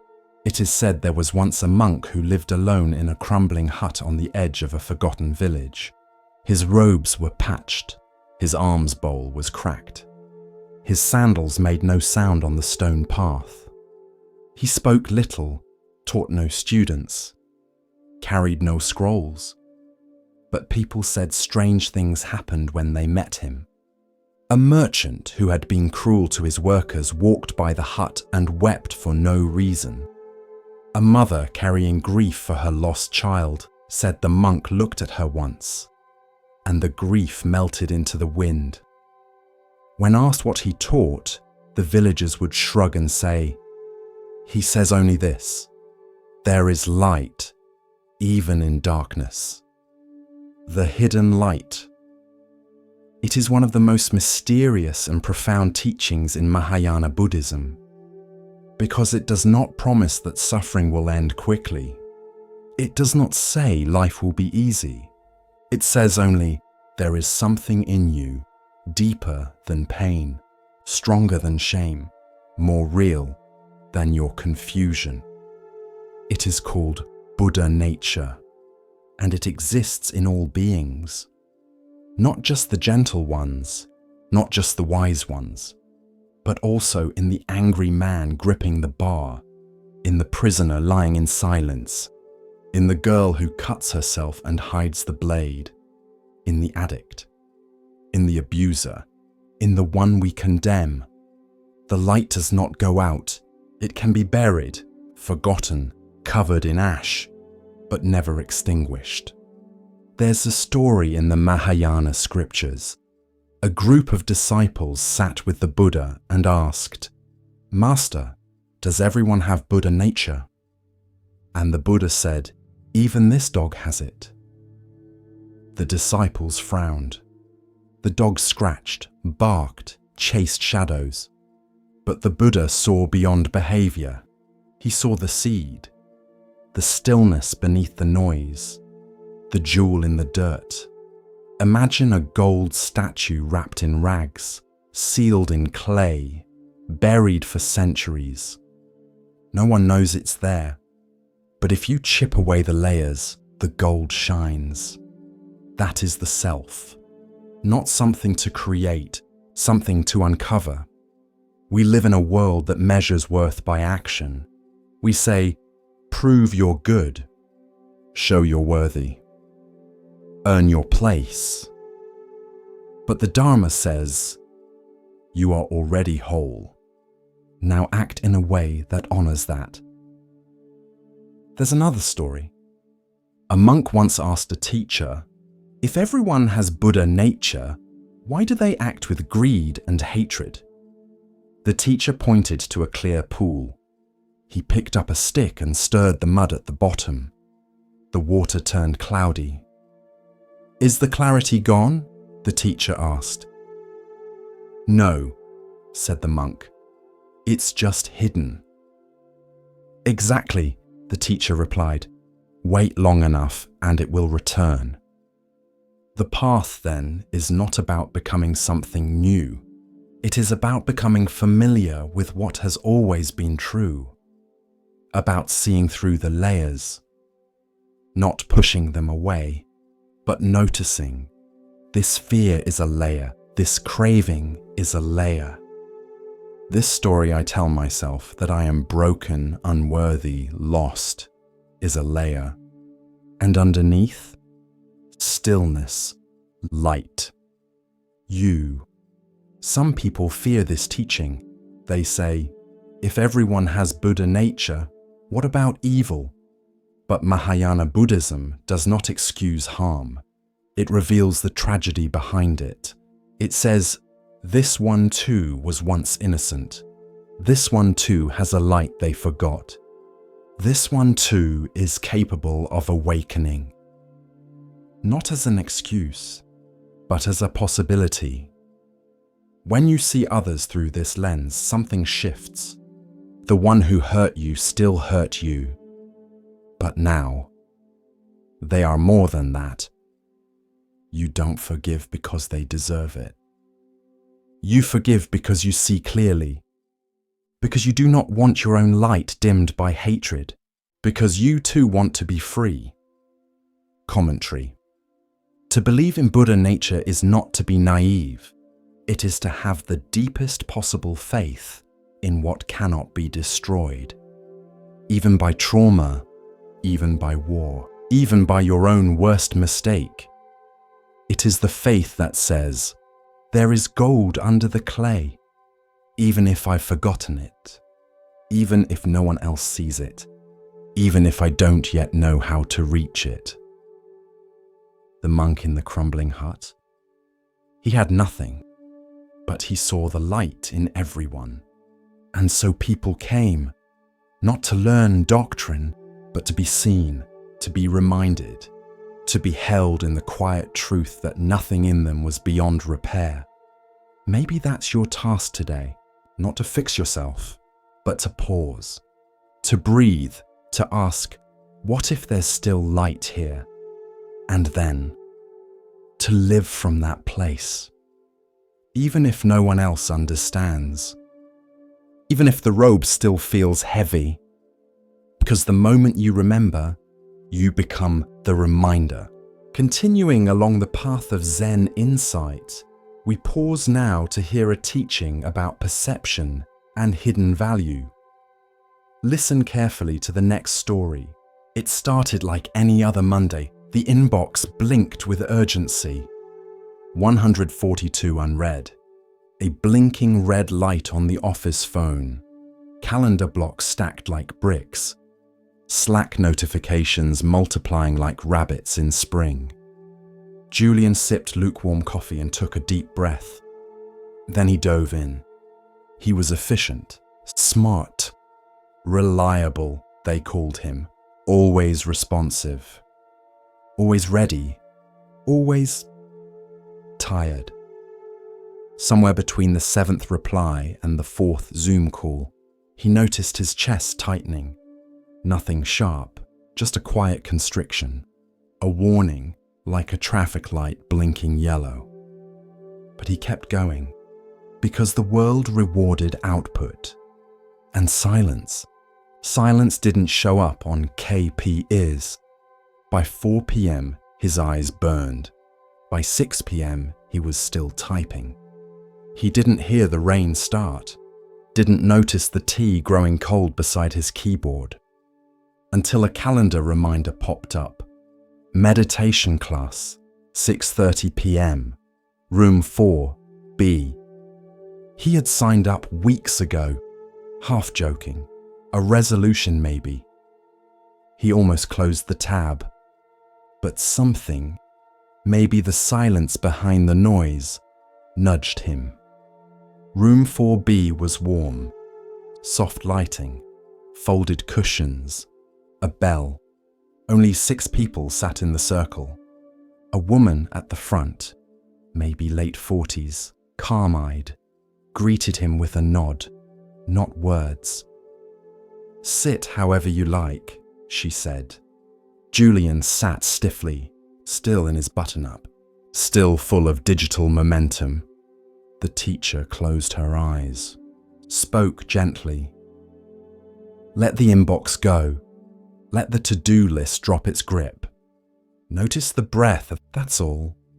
Julian's mind raced. The Henderson file, the Q4 budget, the message he forgot to reply to. But the bell rang again, soft and clear, like a sound not trying to impress anyone. And slowly, his thoughts became less sticky.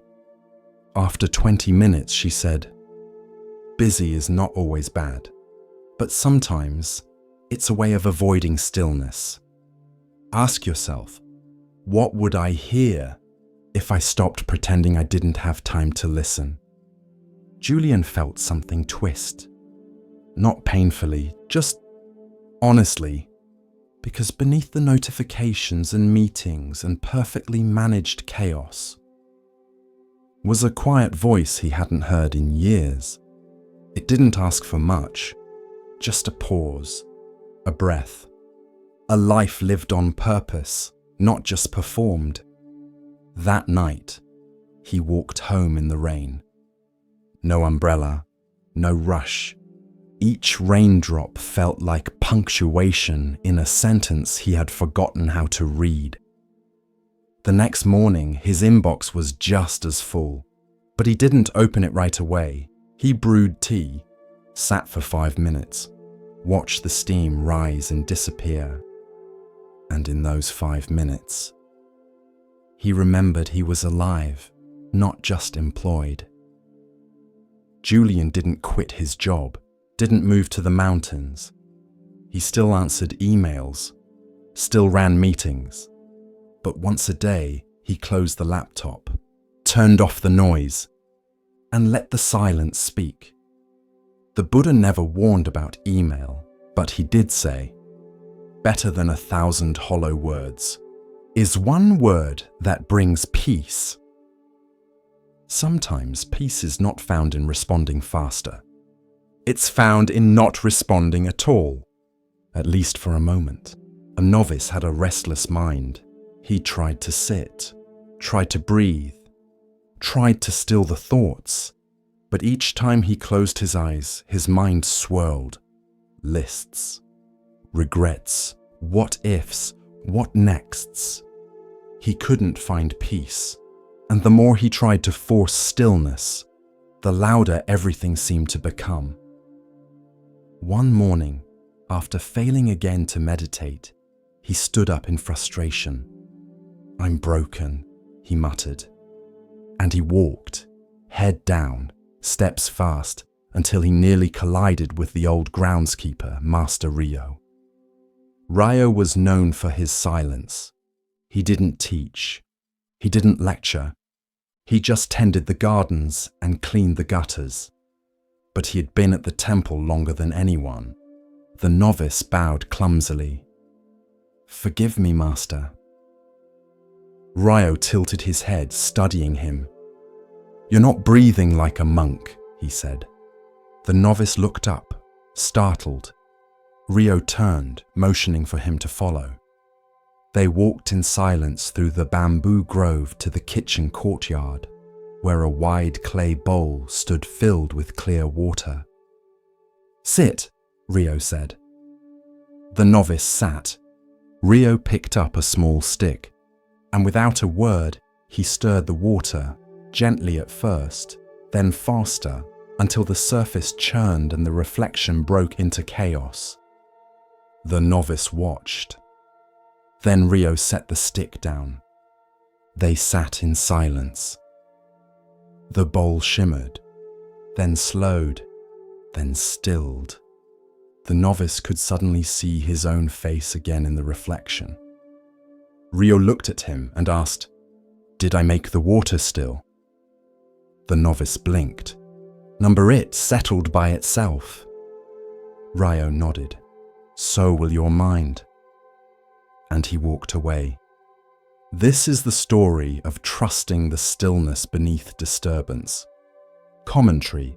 Many people believe meditation is about forcing silence, forcing peace, erasing all thought.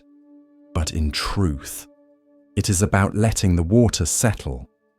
Your mind is like a bowl of clear water. Every thought, every worry, every fear is like a stick stirring it. The more you react, the more you stir. The more you chase silence, the more turbulence you create. But if you sit and breathe and wait without judgment, the water begins to settle on its own. This is the natural wisdom of the mind. You don't need to fix it. You need to allow it. There's a Zen saying, "Muddy water clears itself if left alone." The novice learned something that day, not from a sutra, not from a formal teaching, but from water. He stopped fighting his thoughts. Instead, he watched them. Like leaves drifting across a pond. He stopped demanding they leave, and instead bowed as they passed. And slowly, something began to shift. Not instantly, but gently, like the bowl that stopped churning the moment no hand stirred it. This is how peace comes.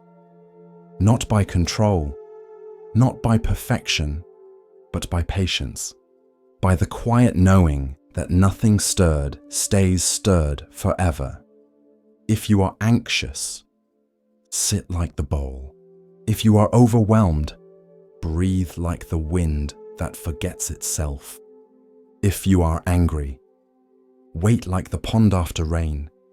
It will pass, all of it. And when it does, clarity returns.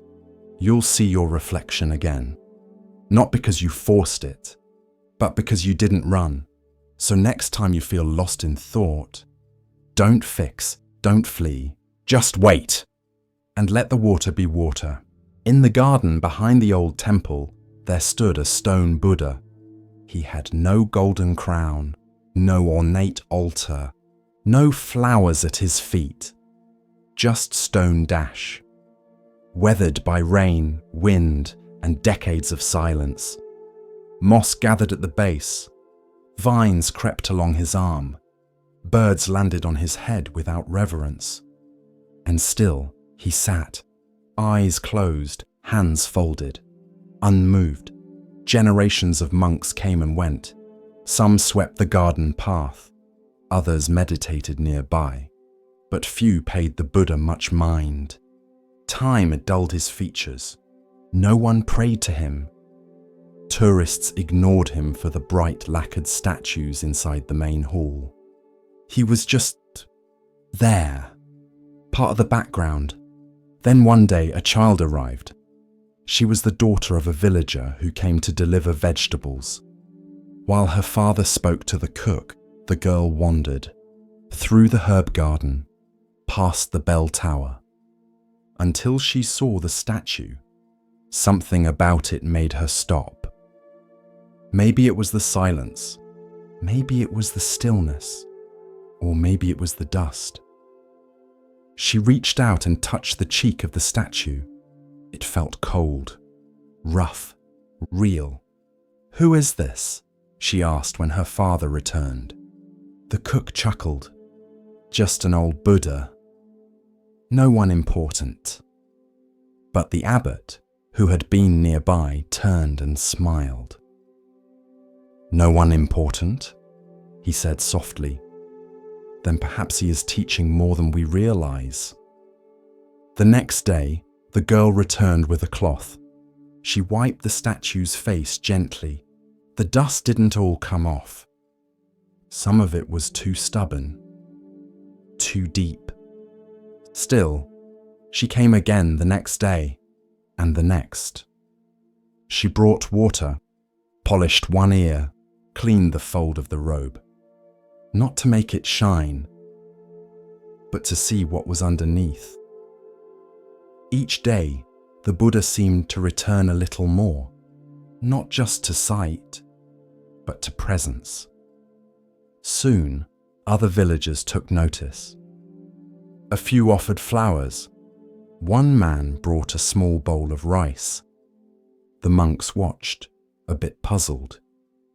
"This statue has always been here," said one. "Why now?"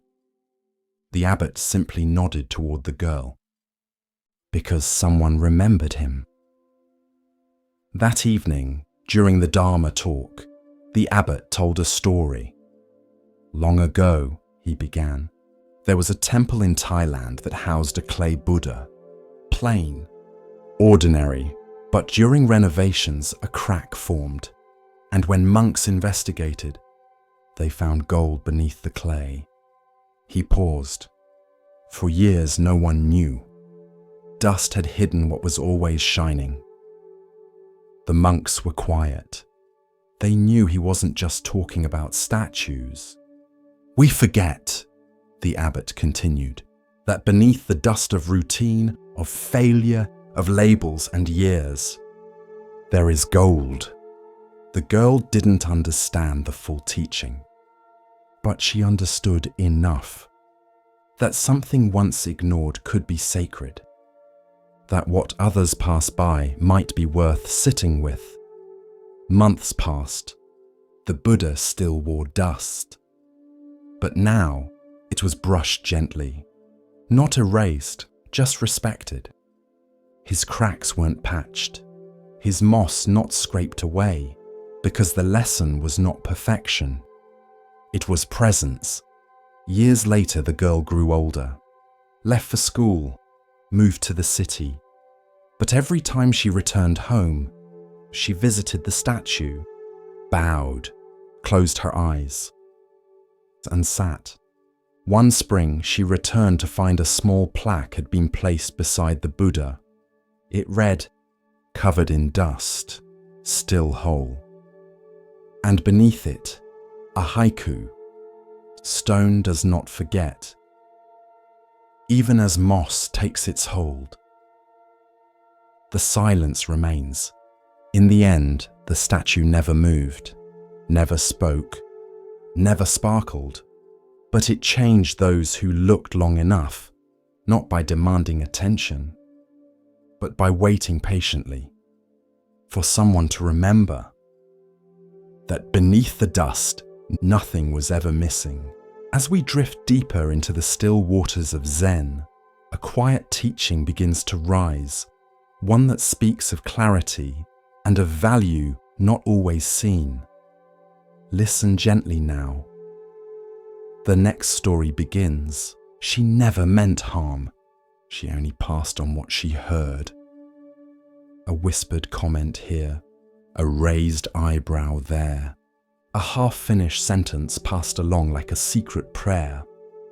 Her name was Sister Nima, young, lively, kind mostly, but her words moved quickly and quietly unraveled the thread of trust inside the temple. At first, it was small. She meditates longer when people are watching. They say the head cook isn't really vegetarian. I heard the abbot used to be married. No malice, just conversation, just sharing. But soon, monks began to turn away from each other in the corridor. Silent meals grew tenser. Chanting lost its rhythm. Smiles stiffened at the edges. No one named the cause, but it lingered, like smoke with no fire. One afternoon, the abbot asked Sister Nima to join him in the garden. The plum trees were beginning to blossom, delicate petals stirring in the breeze. He held a small bag in his hand. "Walk with me," he said gently. They walked in silence down the path that circled the temple grounds. After a while, he opened the bag and began to scatter chicken feathers along the way. Sister Nima tilted her head. "Why are you doing that?" The abbot didn't answer. When they returned to the garden, he handed her the empty bag. "Now," he said, "go and collect them all." She blinked. "But the wind's taken them. They're scattered everywhere." He looked at her and said softly, "So too with your words." That night she wept. This is the story of speech and consequence, of how sound can build or destroy. Commentary. In Buddhist practice, right speech is one of the Eightfold Path's pillars. It sounds simple, but it is one of the hardest, because words don't vanish when we stop speaking. They ripple, they stain, they take root in someone else's mind, sometimes forever. Sister Nima did not speak with cruelty, but neither did she speak with care. And in that space, in the absence of intention, harm took hold. We often forget how powerful language is. A word can lift someone from despair or push them over the edge. It can invite reflection or ignite shame. Words are not just air. They are actions. They build worlds. There's a Zen saying, "Speak only if it improves upon the silence." Sister Nima filled silence with curiosity, suspicion, drama, and the silence grew quieter, but colder, until no one trusted what they didn't hear. The Buddha once said, "A person is not wise because they speak much. A person is wise when they speak what is true and what causes no harm." That is the gate of right speech. Is it true? Is it necessary? Is it kind? If it fails even one, it's better to let it drift away like a feather on the wind. After that night, Sister Nima changed. She stopped repeating what others said. She listened more, spoke less. When she did speak, her words came slowly, like water poured from a clean bowl. The monks began to look at her differently, not because she had become wise overnight, but because she was watching herself now, watching what she left behind in others when she spoke. And over time, trust returned to the temple. Not because of a sermon, not because of a rule, but because one person saw the feathers scatter and chose to stop scattering more. So speak with care. Speak like you're building something with your breath. Because you are. Every sentence is a seed, and whether it blooms or bruises is up to you. The scholar arrived at the mountain temple with a scroll under one arm and confidence in his step. He had studied the texts. He had debated sutras with masters across the provinces.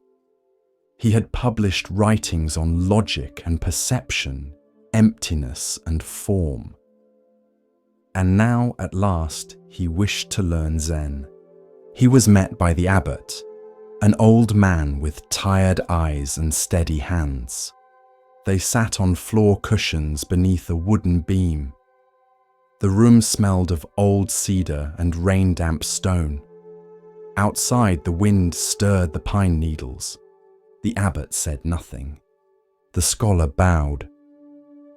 "I have come to learn the true meaning of Zen." The abbot smiled and reached for the teapot. He poured and poured and kept pouring. The cup filled, then overflowed. The tea spilled onto the tray, then the floor, pooling around the scholar's sleeve. "Master!" the scholar cried, pulling back. "The cup is full! No more will go in!" The abbot paused, then looked up, expression unchanged. "Exactly," he said. "If your cup is already full, how can I show you Zen?" That was the lesson.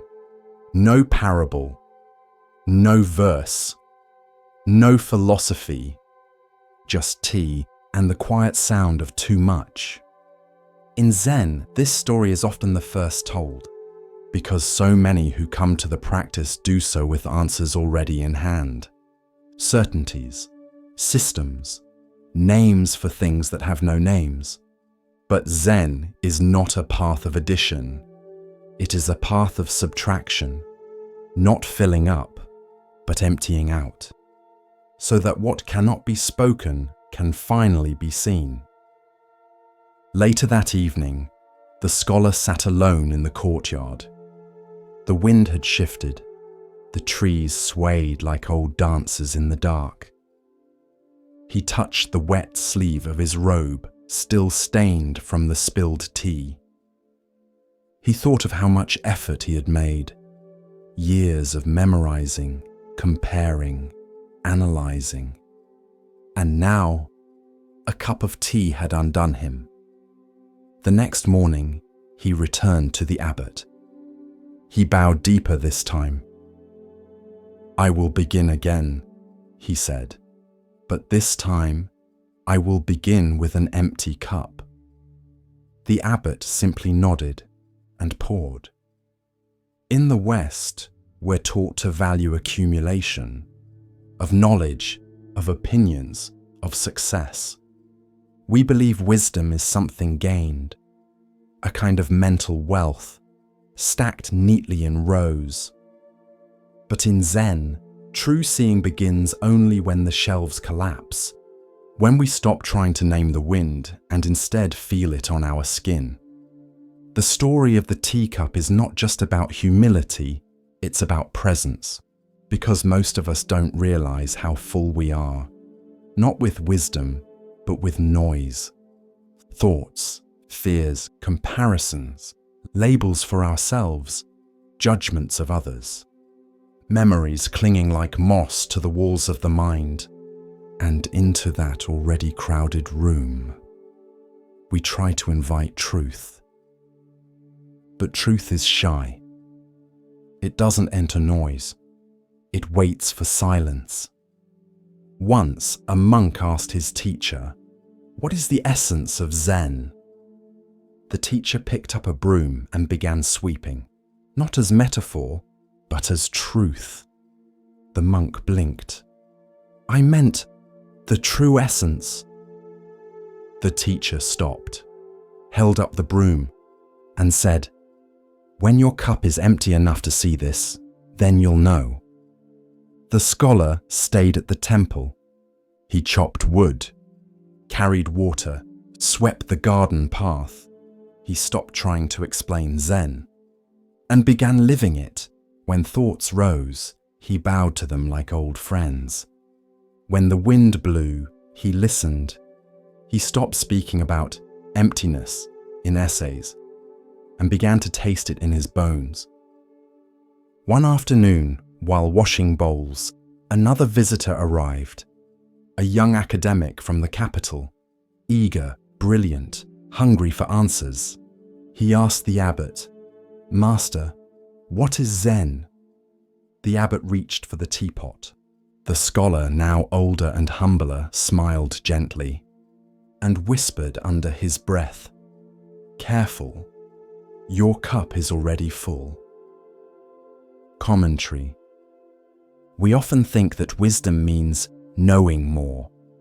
But in Zen, wisdom is the art of unknowing, not ignorance, but freedom from the clutter of should and must, from the heavy robes of "I already know." To be empty is not to be void, it is to be receptive. to hold space for what arises, without grabbing it, without turning it into a theory. A teacup holds tea because it is empty. A mind holds peace because it is still. You cannot pour into what is already overflowing. You cannot meet truth if you are busy rehearsing your opinions. Zen is not an addition to your bookshelf. It is the moment you set the bookshelf on fire and warm your hands by the flames. There is a cup in all of us. Sometimes it's filled with pride, sometimes with fear, sometimes with knowledge we mistake for awakening. But when you're ready, when you truly long for clarity, you will tip that cup, let it spill, and then, and only then, will the tea of the present moment finally be poured. The forest lay still beneath the afternoon sun, warm and golden, its edges softened by the hush of tall grass and the rustle of distant leaves. Along a winding riverbank, deer moved like whispers, elegant, careful, serene. They drank from the clear water, nibbled the green shoots, and lifted their heads with ears poised to catch the smallest sound. Among them walked a deer, unlike the others. Tall, golden brown, with a coat that shimmered like silk, and eyes that held not fear, but understanding. He was the Buddha in a life long before his final birth. And he was known as the king of the banyan deer. In this forest, two great herds lived side by side, the banyan deer and the branch deer. Each herd had its king, but only one ruled with wisdom and mercy. The king of the banyan deer cared for his herd as a father cares for his children. He ensured the weakest were protected. He shared shade and water with all. And when conflict stirred, he calmed it with reason, never violence. But far beyond the forest, beyond even the river's reach, sat a palace of polished stone. There lived a human king, powerful, proud, and enamored with the hunt. He loved the thrill of the chase, the cries of hounds, the clatter of hooves, the fall of the body. But he grew tired of riding so far for the kill. And so one day he declared, "Let the deer be driven into the royal park. I will hunt them there at my leisure." His men rode into the forest, scattering the herds. Mothers called for fawns. Hooves pounded through brush and mud, and by force, fear and fire, hundreds of deer were herded into the park's high-walled grounds. The king of the banyan deer and the king of the branch deer were among them. The hunt began.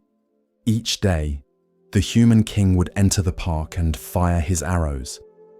The deer ran. Many fell. The others huddled in dread, knowing not who would die next. So the two deer kings came together. "This cannot go on," said the banyan deer. "Too many suffer. Too many die. There must be a way to spare the herd greater agony." The branch deer narrowed his eyes. "You would deal with the hunter?" "No," said the banyan deer.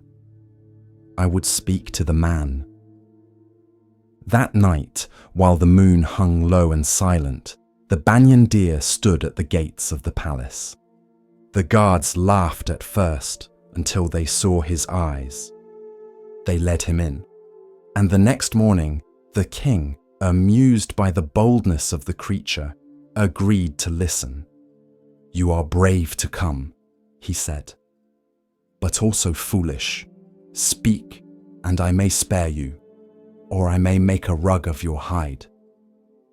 The deer bowed his head, not in fear, but in respect. "My lord," he said calmly, "your arrows fall without pattern. The deer live in terror. Let there be order. Each day we will offer one deer willingly.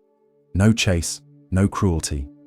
Just one life, given so the rest may live without panic. The court gasped. The king blinked. You would offer your own kind. To save many, yes. The king, impressed by this wisdom, agreed. And so it was that each day, one deer came forward, chosen in turn, first from the branch deer, then from the banyan deer. There was no fleeing, no screaming, only quiet surrender. But one morning, the chosen deer did not come. Instead, a young doe, trembling thin, appeared at the palace gate, her eyes wide with grief.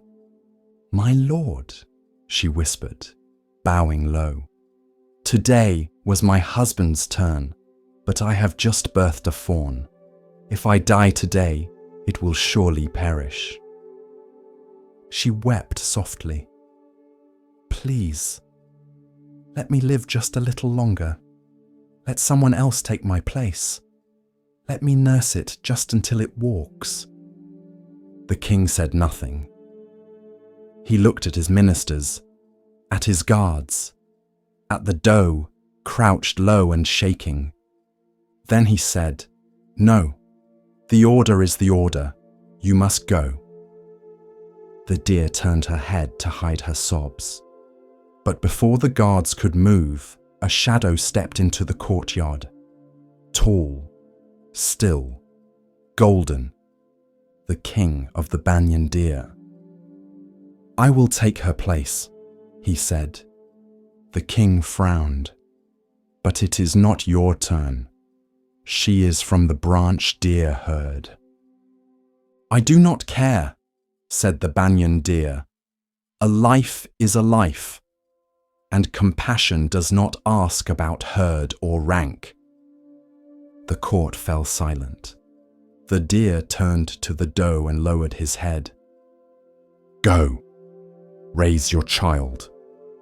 The human king stood, his face unreadable. "You would die for one not your own, for one you do not even know." "Yes," the deer said, "because I do know her. She is like me. She feels fear. She loves her child, and I will not let her weep alone." The king sat back down slowly. No one spoke. And then, with a deep breath, he looked to the sky above. What kind of creature gives his life for another? The deer said simply, "One who understands that all life is the same." The king rose. "No more," he said. "No more killing. No more hunting. Not here. Not in the park. Not in the forest." He turned to his court. "Let the gates be opened. Let them go free." And so it was. The deer returned to the wild. The herds rejoined. The mother nursed her child beneath the whispering trees. And the king of the banyan deer stood once more at the edge of the river, watching, not for enemies, but for peace. In time, the story spread, told around fires, carved into temple walls, painted in soft colors across ancient scrolls. And always it bore the same lesson. To speak truth to power is rare. To speak with compassion is rarer still. But to do both without fear, even to your own risk, that is the mark of true nobility. Even in a deer, even in a forest, even when the one you face holds arrows and gold. Because courage is not always loud. Sometimes it bows low. Sometimes it says, "Let me go instead." And sometimes it changes the heart of a king. With each breath, we continue our journey through the wisdom of Zen, where the smallest stone may hold the greatest truth. Here starts the next story. The Buddha sat beneath a sal tree, where the light filtered through in flickering gold. The breeze played gently with the hem of his robe, and the scent of early jasmine lingered in the air. Around him, the monks gathered like ripples around a pebble dropped in a still pond. Quiet, present, steady. They bowed one by one and took their seats on the grass, robes the colour of ochre and clay. The forest around them hummed with life, birds calling from high branches, the distant crack of bamboo, and the low murmur of wind moving through tall grass. The Buddha's eyes remained half lowered, still and soft. Then from the circle, a young monk rose. He was thin, his frame taut with discipline, but his brow was furrowed, his lips pressed with quiet unrest. He stepped forward and bowed deeply. "Master," he said, "I have studied the teachings as best I can. I rise before dawn. I recite every sutra. I memorize every verse. I follow every precept. And still, I suffer. Still my mind is troubled. I fear I've become attached to the very teachings meant to free me." He hesitated. Am I clinging to the Dharma itself? The Buddha looked upon him gently. "You remind me of a traveler," he said.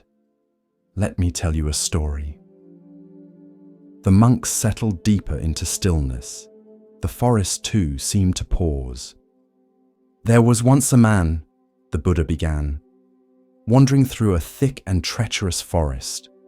The trees were close, the thorns sharp. On all sides he was hemmed in by danger, wild beasts, hunger, cries in the distance that made his skin crawl.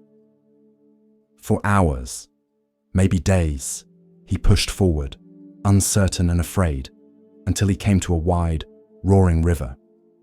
On the other side, he could see sunlight falling on an open path. He saw smoke curling from a distant hut. Safety, rest, the way forward. The Buddha paused, letting the image take shape. But there was no bridge, no boat. The current was fierce. He could not swim across without being swept away. So the man worked. He cut branches, wove reeds, bent saplings into shape. With patience, sweat, and determination, he fashioned a raft, just strong enough to carry him. He clutched it tightly, guided it across the swirling water. His heart pounded with fear, but he reached the far bank, soaked, trembling, but alive. The Buddha's eyes swept slowly across the circle of monks. "Now imagine," he continued, "that once on land, the man looked at the raft and said, 'This has saved me. This is precious. I will carry it with me always.' And so he lifted it onto his shoulders and continued his journey, the heavy wood digging into his back, slowing his steps, wearing him down." A faint rustle of recognition moved through the group. "Would that make sense?" the Buddha asked. The monks shook their heads. "Of course not," the Buddha said. "The raft served its purpose. It brought him across. To carry it afterward, to cling to it, would only bring suffering." He turned to the young monk. "So too with the Dharma." The monk blinked, uncertain. "But the teachings are sacred," he said. "Aren't they to be kept close? Aren't they the source of liberation?" The Buddha nodded. "They are sacred, but sacred does not mean permanent. The Dharma is not a cage. It is not a burden to be shouldered forever. It is a tool, a raft, a means to cross the river of confusion and craving. Once you have crossed, you need not drag the boat behind you." Another monk raised his hand. "Master," he asked softly, "what if one forgets or finds themselves back at the river?" Then rebuild the raft, said the Buddha. Relearn. Begin again. But never mistake the raft for the shore. The Dharma is not the destination. It is the guide. A hush followed, filled only by the hush of the wind and the rhythmic clicking of cicadas. Later that evening, as the sun descended behind the line of trees and turned the sky to a warm, bruised lavender, the monks returned to their huts, some with new questions, others with lighter hearts. But the young monk lingered. He wandered to the river near the monastery, where the water curled gently around stones and reeds. He sat on the bank, knees pulled in, and listened. The moon had begun its slow rise, casting silver light across the ripples. The monk breathed deeply.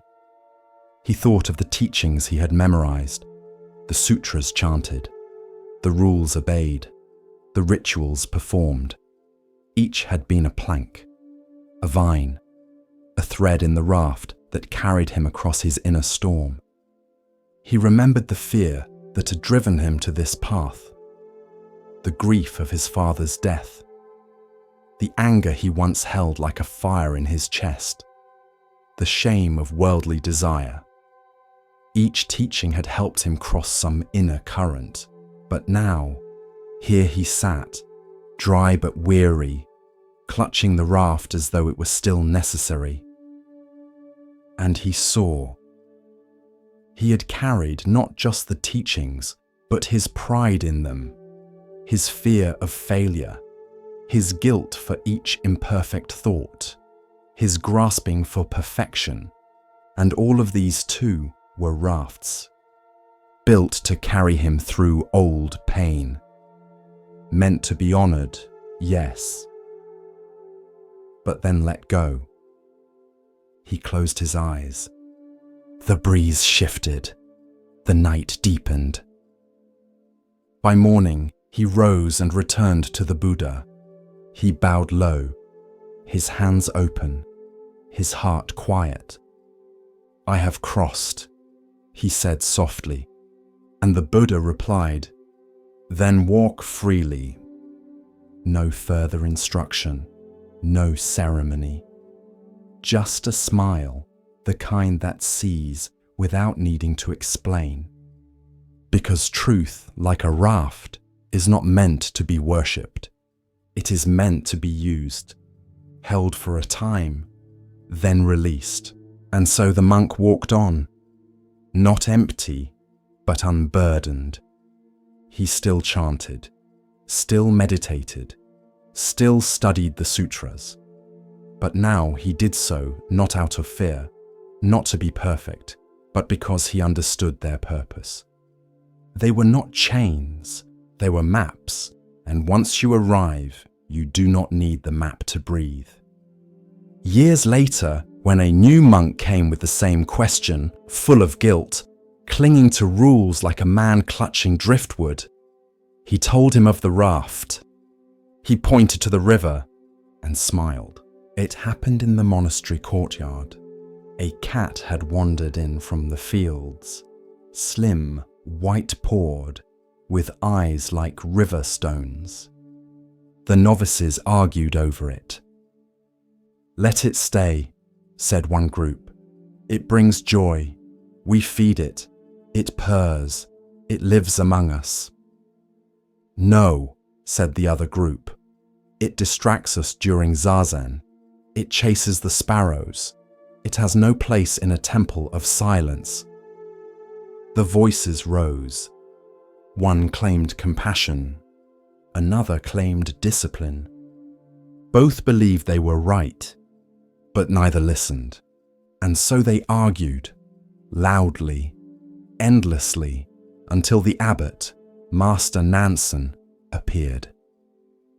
He said nothing at first. He looked at the cat, then at the monks, then back at the cat. In one swift motion, he drew his blade from beneath his robe, held it high, and said, "If any of you can say a true word, this cat will be spared." Silence. No one spoke. The wind stirred. The cat blinked, and then the blade flashed, and the cat was gone. That is the story, told for centuries across temples and texts, debated, feared, questioned, but never forgotten. Later that evening, Master Nansen told the story to Yoshu, his senior student. Joshu did not argue. He did not recoil. He simply took off his sandals, placed them on his head, and walked out of the room. Nansen smiled. "If you had been there," he said, "the cat would have lived." What does it mean? Why such violence? Why the silence? Why would a master of compassion raise a blade? And why was Yoshu's nonsense, putting sandals on his head? The answer Nansen was waiting for. This is not a story about a cat. It is a story about attachment to views, about how quickly the mind clings to being right, how debates, even over seemingly noble things like kindness or rules, can become distractions. The monks thought they were arguing about the cat, but really, they were arguing from ego, from the illusion of my view versus yours. And Nansen saw it, in their noise, in their stubbornness, in their refusal to let go. He saw a sickness, and he responded not with teaching, not with reasoning, but with cutting. In Zen, cutting is not always physical. It is the sudden strike that breaks the mind free from duality. It is the moment the raft is kicked away, because it's become another attachment. It is the sharpness that leads to stillness, like a thunderclap that silences thought, like a stone thrown into still water, breaking the surface so deeply that the ripples stop altogether. The blade in this story is not just steel. It is a mirror, and what it reflects is uncomfortable, because the cat is not just a cat. It is that which we cling to while pretending to care. It is the debate that becomes a disguise for control. It is the idea of rightness that replaces actual presence. When Nansen raised the sword and said, "Say a true word," he wasn't asking for logic. He wasn't asking for poetry. He was asking for being, for someone to drop the debate, to step beyond language, to show life, not defend it. No one spoke. Not because they didn't know the answer, but because they were still stuck in thinking, still stuck in sides, still holding on. But Joshu, when he heard the story, he didn't try to argue it. He didn't try to defend the monks or condemn the master. He didn't even say a word. He simply placed his sandals, dusty, humble, ordinary, on his head, and walked out. Nonsense? Perhaps, or perhaps, a true word without speech. A gesture so absurd that it shattered meaning altogether. No logic, no stance. Just presence breaking form. Just action beyond thought. Just emptiness wearing a shoe. Nansen smiled, because truth had finally moved. Not in words, not in argument, but in surrender, commentary. This koan disturbs many, because it seems violent. But Zen does not condone cruelty. It uses imagery not to glorify pain, but to jolt the mind awake. The cat is not the victim. The cat is everything we refuse to let go of while pretending we've let go. Your opinions, your need to win, your identification with spiritual knowledge. The cat is the argument that's gone on too long. the debate over kindness that's become unkind, the need to control the uncontrollable. And Nansen sees that no answer can reach those trapped in duality. Only a cut, only a break, only a moment so sharp that the mind has no time to resist. Zen is not safe, not because it is cruel, but because it does not protect your illusions. It won't nod along to your spiritual ego. It won't politely entertain your ideas about Zen. It will instead hold up the blade, not to harm you, but to cut away what you're not, so that what remains is true. You cannot think your way out of illusion. Sometimes you have to shock yourself awake, to see the cat, to see the blade, to see the silence after both are gone, and then to walk out of the room with sandals on your head. Because in that moment, nothing makes sense. And finally, you begin to see there was once a long road that passed through deserts, cliffs, and shadowed valleys. Many travelers set out on it, seeking peace, safety, or home.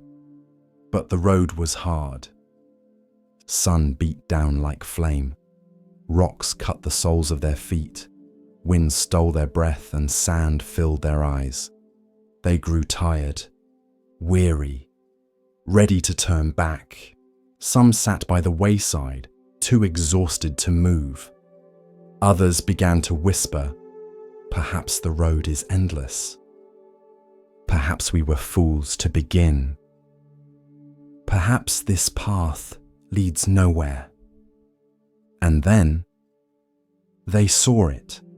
Up ahead, a city. Walls shining, gates wide, flags fluttering in breeze. A place of refuge, a place to rest. Hope stirred again. They stood, ran, cheered. Inside there were cool fountains, fresh food, gentle beds. They were safe. At last. But when they awoke the next morning, the city was gone. No walls, no gates, no fountains, only the long road ahead. And a single voice from the air. This city was an illusion, a resting place created to help you continue. Now rise and go on. This is the parable of the illusion city from the Lotus Sutra. It is a story about skillful means, the power of compassionate illusion used to awaken real strength. The city was not a lie. It was a gift, a temporary truth, a form of mercy shaped to meet exhausted minds. The Buddha is the one who created the city, not because he needed it, but because we did. Because the path is long, and sometimes we need to believe we've arrived before we can realize we haven't. In the parable, the travelers are like us. We start spiritual practice with high hopes. We read, we meditate, we strive, but somewhere along the way, we get tired. The progress feels slow. The suffering still returns. We wonder, is this working? Am I really changing? And then, suddenly, we have an insight, a moment of peace, a breakthrough. It feels like we've reached something final. We name it, we hold it, we build a city around it. But the next day, it's gone. And that's when the Buddha's voice speaks. That peace was real, but it was not the end. You rested. Now continue. The illusion city is not deception. It is timing. It is compassion shaped like form. It is a way of saying, this isn't the end, but it's enough for now. Imagine a parent on a long hike with a child. The child tires and cries. So the parent says, "Just a little farther, there's a surprise ahead." And when they reach a clearing, the child sees a snack, a blanket, a resting place. Later, the child learns there's still more to walk, but they are stronger now, because the kindness made them believe again. That is the illusion city, a fiction that leads to truth, a rest that becomes fuel, a stop that is not a trap. In the West, we're taught to distrust illusions, to strip away comfort, to seek truth, the whole truth, and nothing but the truth. But Mahayana Buddhism teaches that skillful means are also sacred, that sometimes what we need is more important than what is absolute. There's a saying, "Only a fool tells a drowning man, there is no water." A wise teacher offers a hand, even if it's through illusion, even if it's temporary. Because awakening does not demand perfection, it demands presence. It demands we continue. There's another layer to the story. The travelers who believed in the city, they were not punished. They were grateful, because that illusion saved them. And when it disappeared, they did not despair. They trusted the voice. They stood up and walked again. Commentary. We all have illusion cities, moments of insight we think will last forever, people we thought would never leave, practices we swore would fix everything. Then life shifts, and the walls disappear. We panic, but the Buddha whispers, "Keep going." The path doesn't end at comfort. It passes through it and beyond it, because what we're looking for is not safety. It's liberation, not a stopping place, but the end of stopping altogether. But here's the paradox. Without the illusion city, we might never find the strength to walk again. And that's why it's not a mistake. It's a skillful gift. One Zen teacher put it this way: enlightenment is real, but the first one you find is not the last.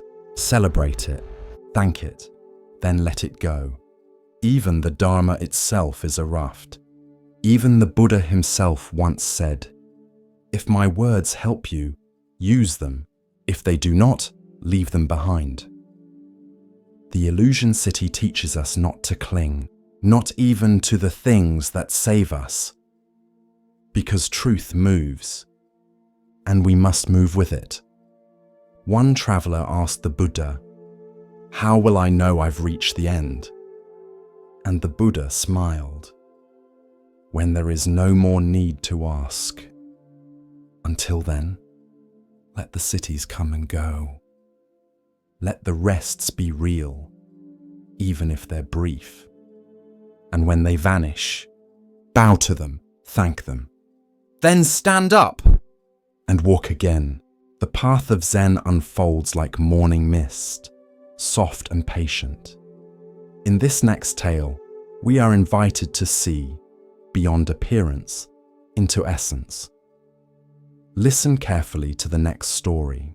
In a mountainside monastery carved from stone and silence, there lived a monk known for his rage. He was not a novice, not undisciplined, not cruel, but when the fire came, it came fast, like wind through dry leaves, like lightning on still water. His name was Anjun. Years before, he had left behind a life of status and noise. A wealthy merchant's son, he had walked away from gold, from servants, from praise. He shaved his head, took the robe, entered the path, and tried to be still. But stillness did not come easily. Not for him. While other monks sat like stones in meditation, Anjun's thoughts raced. While others bowed gently in morning light, his mind bristled at small slights, Careless words, slow movements.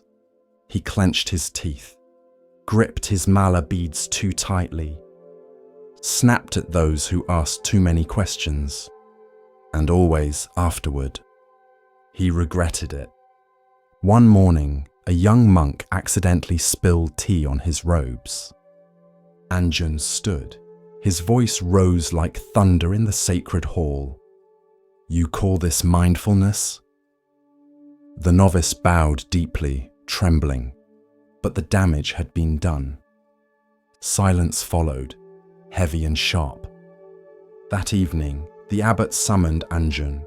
He did not scold, did not instruct. He simply handed Anjan a small, empty bowl.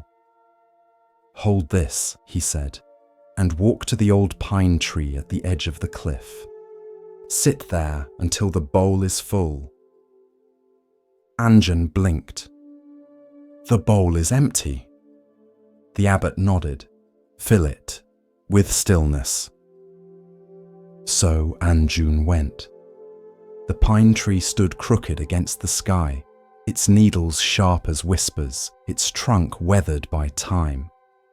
Anjan sat beneath it, bowl in lap, confusion in heart. How could he fill a bowl with something that couldn't be seen? Hours passed. Birds called. Clouds shifted. His legs ached. Still the bowl remained. Empty. Still his thoughts churned. "This is foolish. I should be studying. They're laughing at me back at the monastery." The fire stirred again, that old familiar heat. He stood up, ready to leave, but paused, and for the first time, he looked. At the bowl, at the tree, at the sky opening quietly beyond the cliffs, and something softened, not a release, but a noticing that his mind was loud, and the world was not.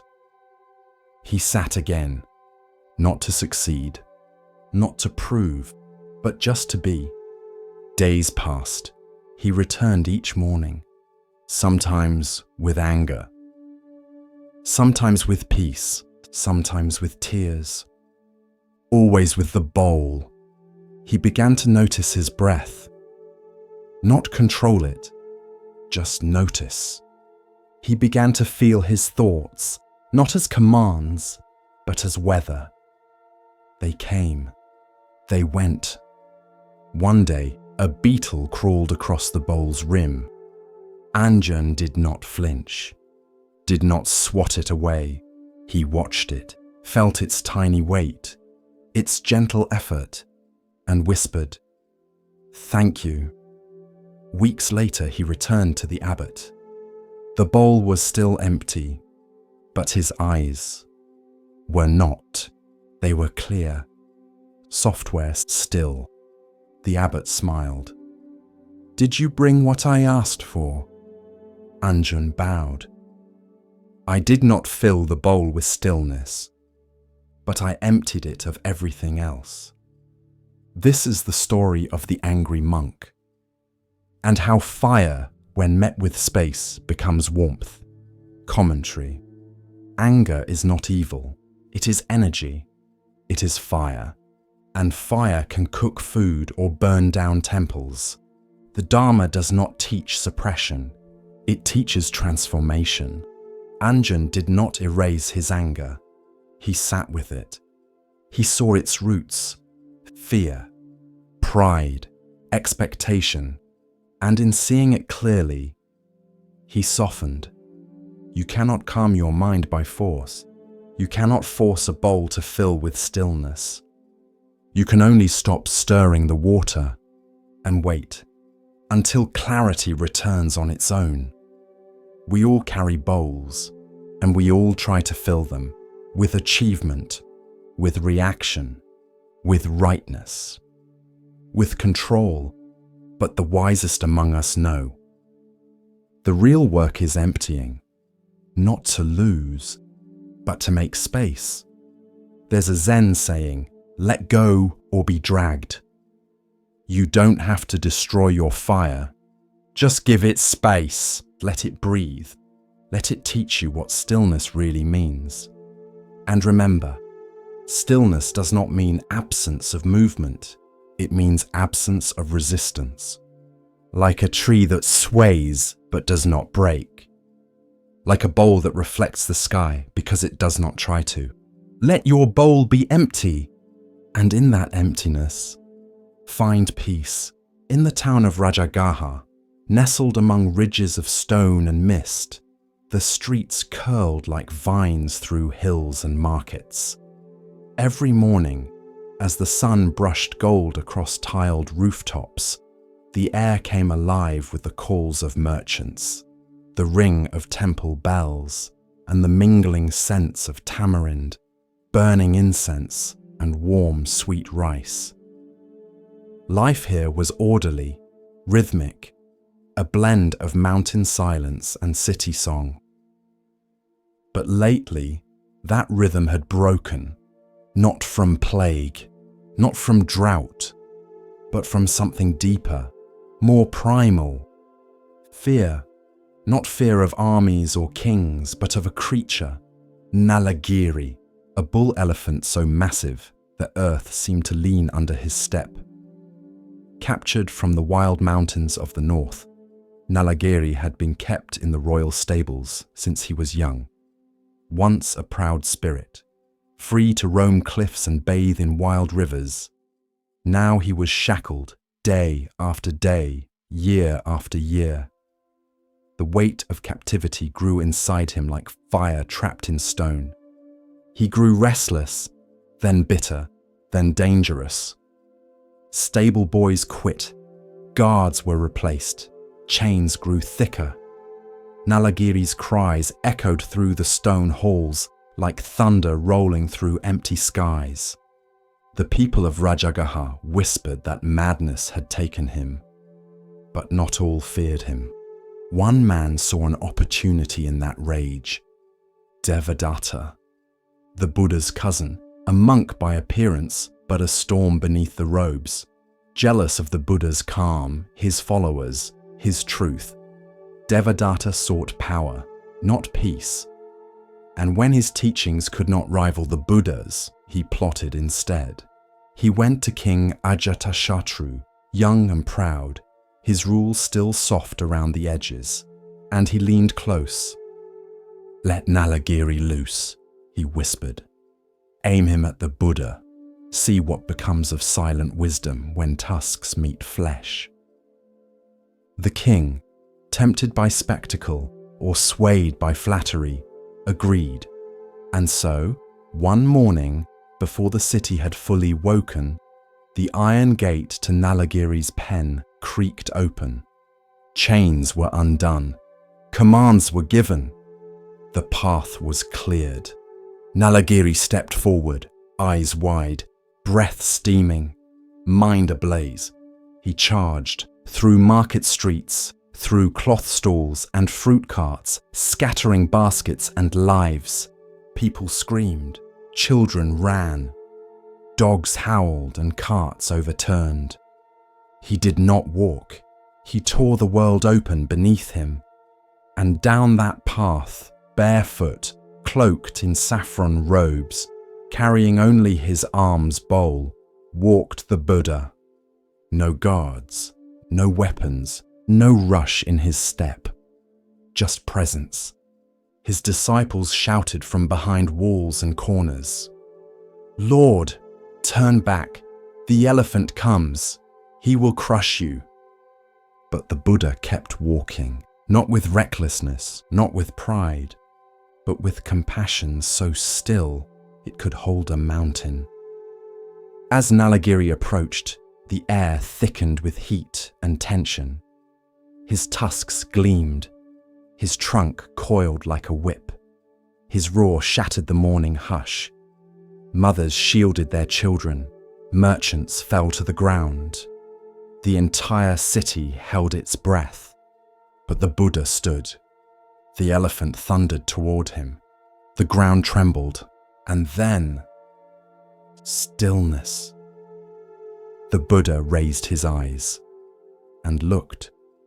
He looked not at a beast, not at a weapon, but at a being in pain. He saw the chains, the years, the sorrow turned to rage. He saw the hunger for freedom twisted into madness. He saw a heart once wild, now broken by cruelty. And in his gaze, he held no fear, no judgment, only recognition. As Nalagiri neared, mere strides away from trampling the man before him, he met that gaze, and something changed. The wind quieted, the air cooled. The fire in Nalagiri's eyes flickered. He slowed, then paused. His ears twitched, his breathing hitched. He took one more step, then stopped. The Buddha stepped forward. Slowly, gently, one hand raised, not to strike, not to shield, but to bless. And Nalagiri knelt. He folded his legs beneath him, lowered his head like a branch under rain. A great groan, half sigh, half sorrow, escaped his chest. And there, in the middle of the street where rage had once ruled, the Buddha placed his hand on Nalagiri's brow. Not with domination, but with presence. And the elephant wept. Tears pooled beneath his eyes, streaking down the folds of his face, darkening the dust. His trunk coiled softly around the Buddha's arm, no longer as a weapon, but as a gesture of surrender.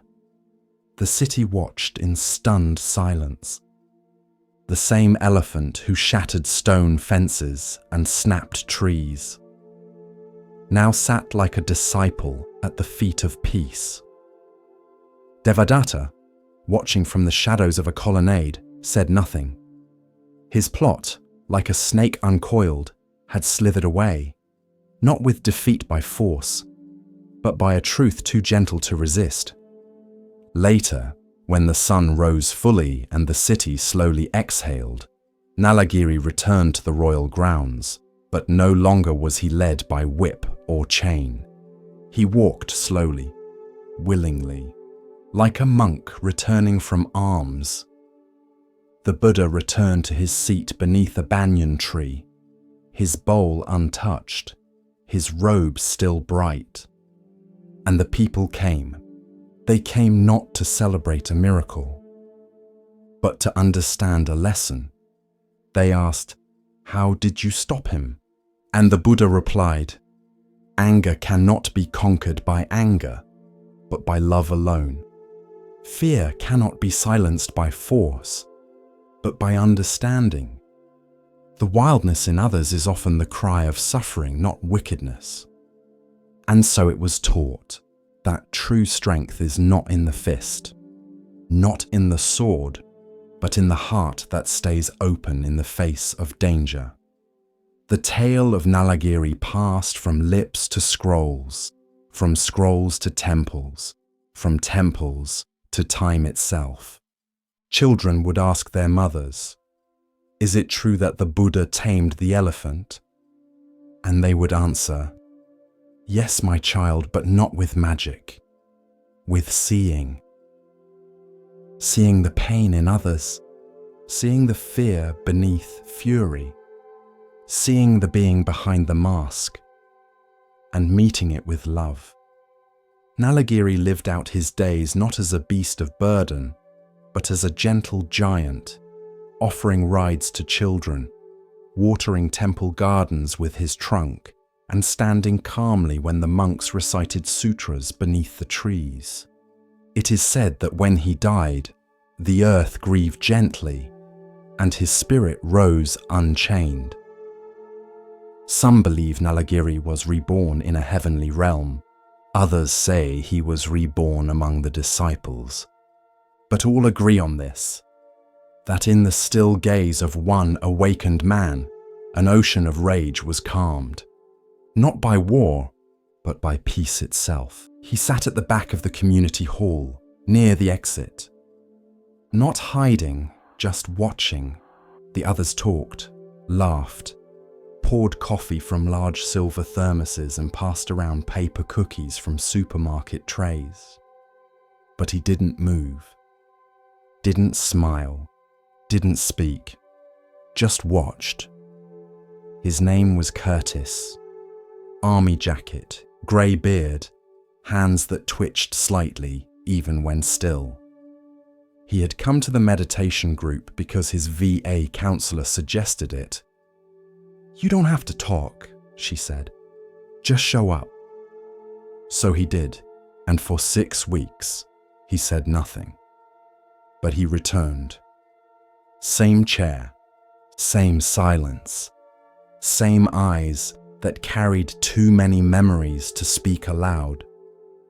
The teacher never pressed. A woman in her 50s with a quiet strength. She guided them through breath awareness, walking meditations, and loving kindness phrases that sometimes made people cry without knowing why. Curtis never joined the group circle, never chanted, but he always listened. This is not a story about what was said. It's a story about the space that held what could not be said. One evening, during a guided meditation, the teacher said, "Imagine someone you've never forgiven. Now imagine letting go, not for them, but for your own peace." Curtis's jaw clenched. His breathing grew sharp.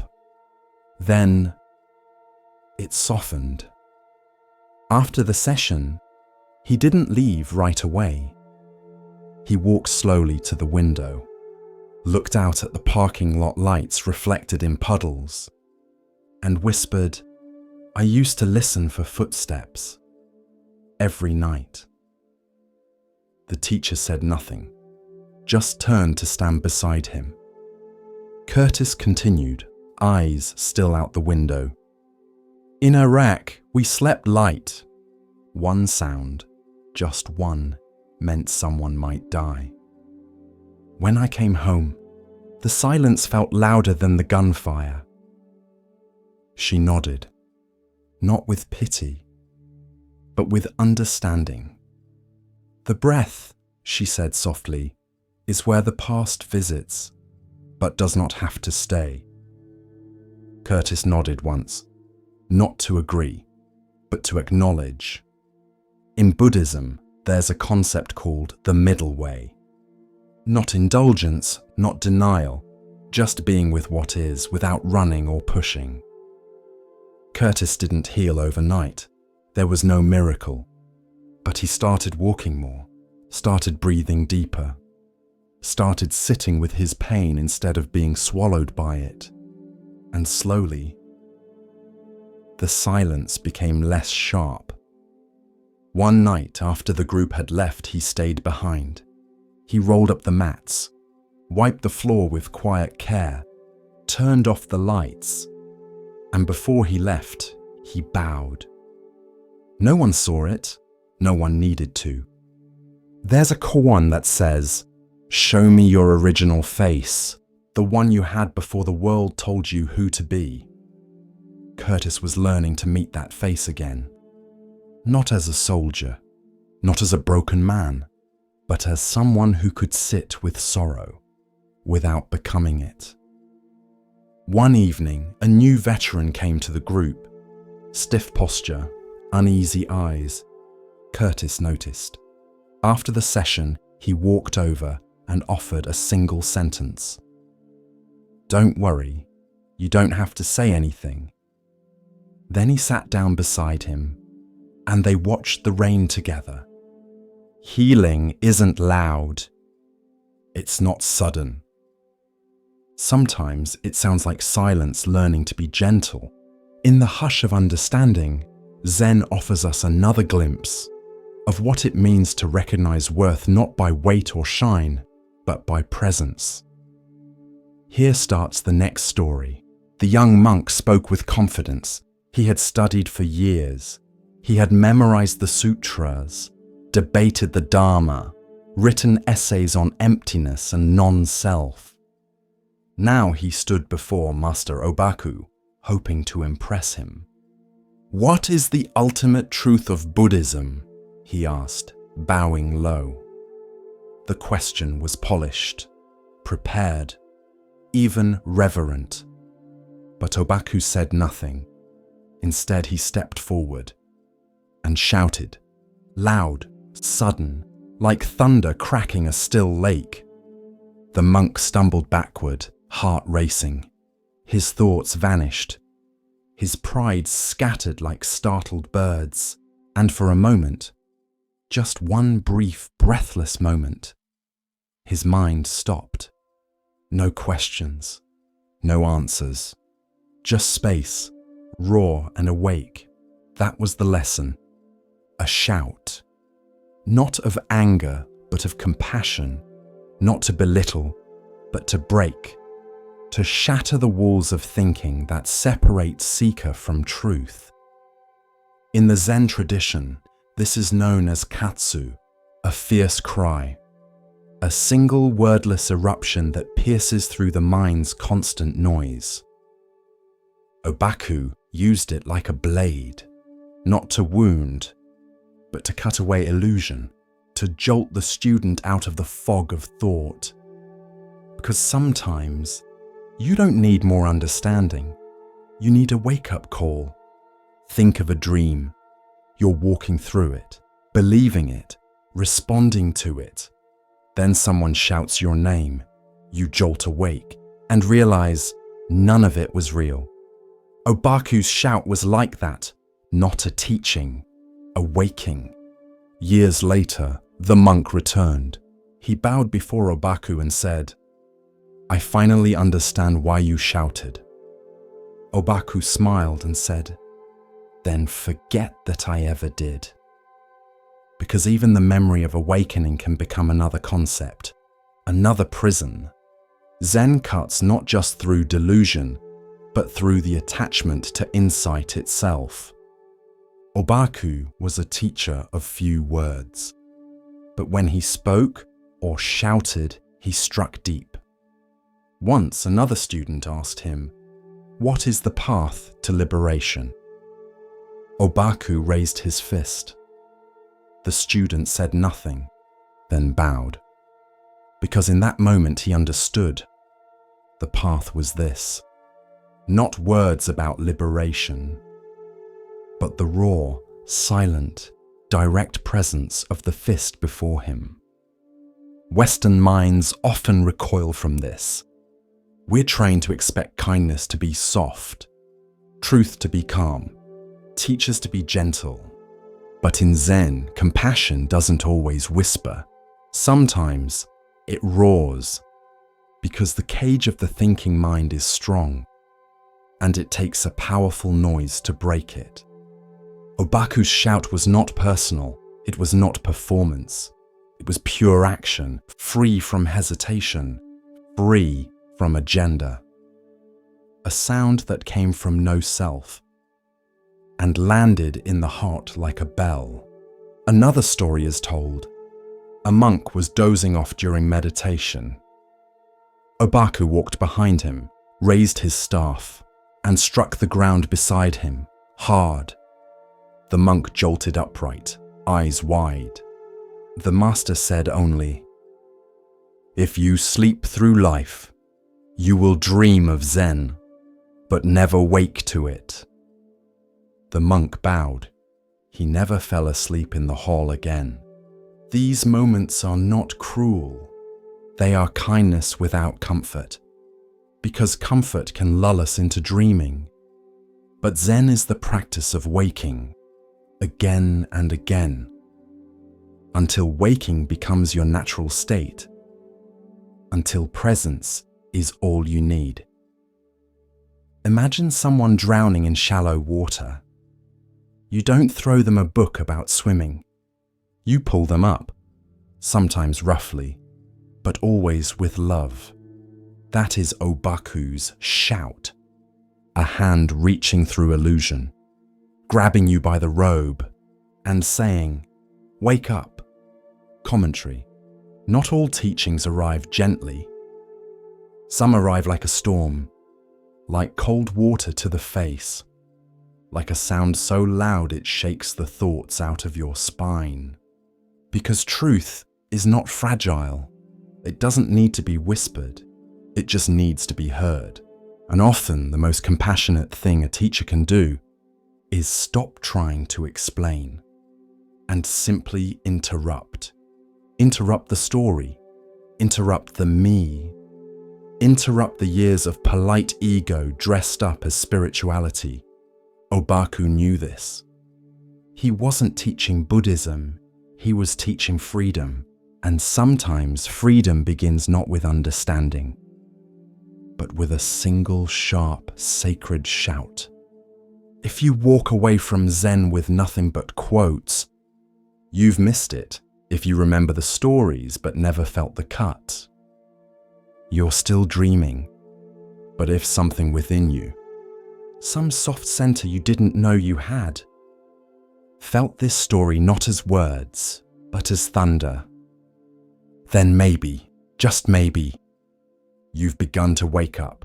The forest welcomed him, but not with comfort. It offered no shade from questions, no warmth from familiarity.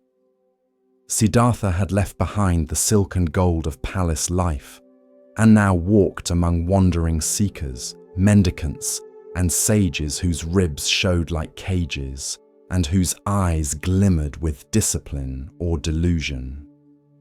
He sought teachers, and they welcomed him, for his mind was sharp and his determination pure. He studied with Arada Kalama, who taught of the formless meditative realms, places where consciousness floated like light on still water. Siddhartha followed his teachings, and with silent breath and sharpened focus, he reached those plains. His mind became spacious.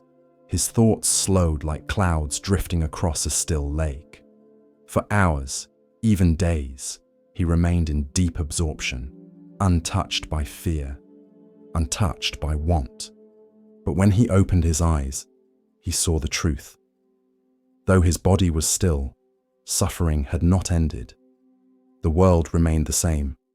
Hunger still visited the poor. Age still bent the backs of farmers. Death still came to children and kings alike. He bowed to Arada Kalama with gratitude and moved on.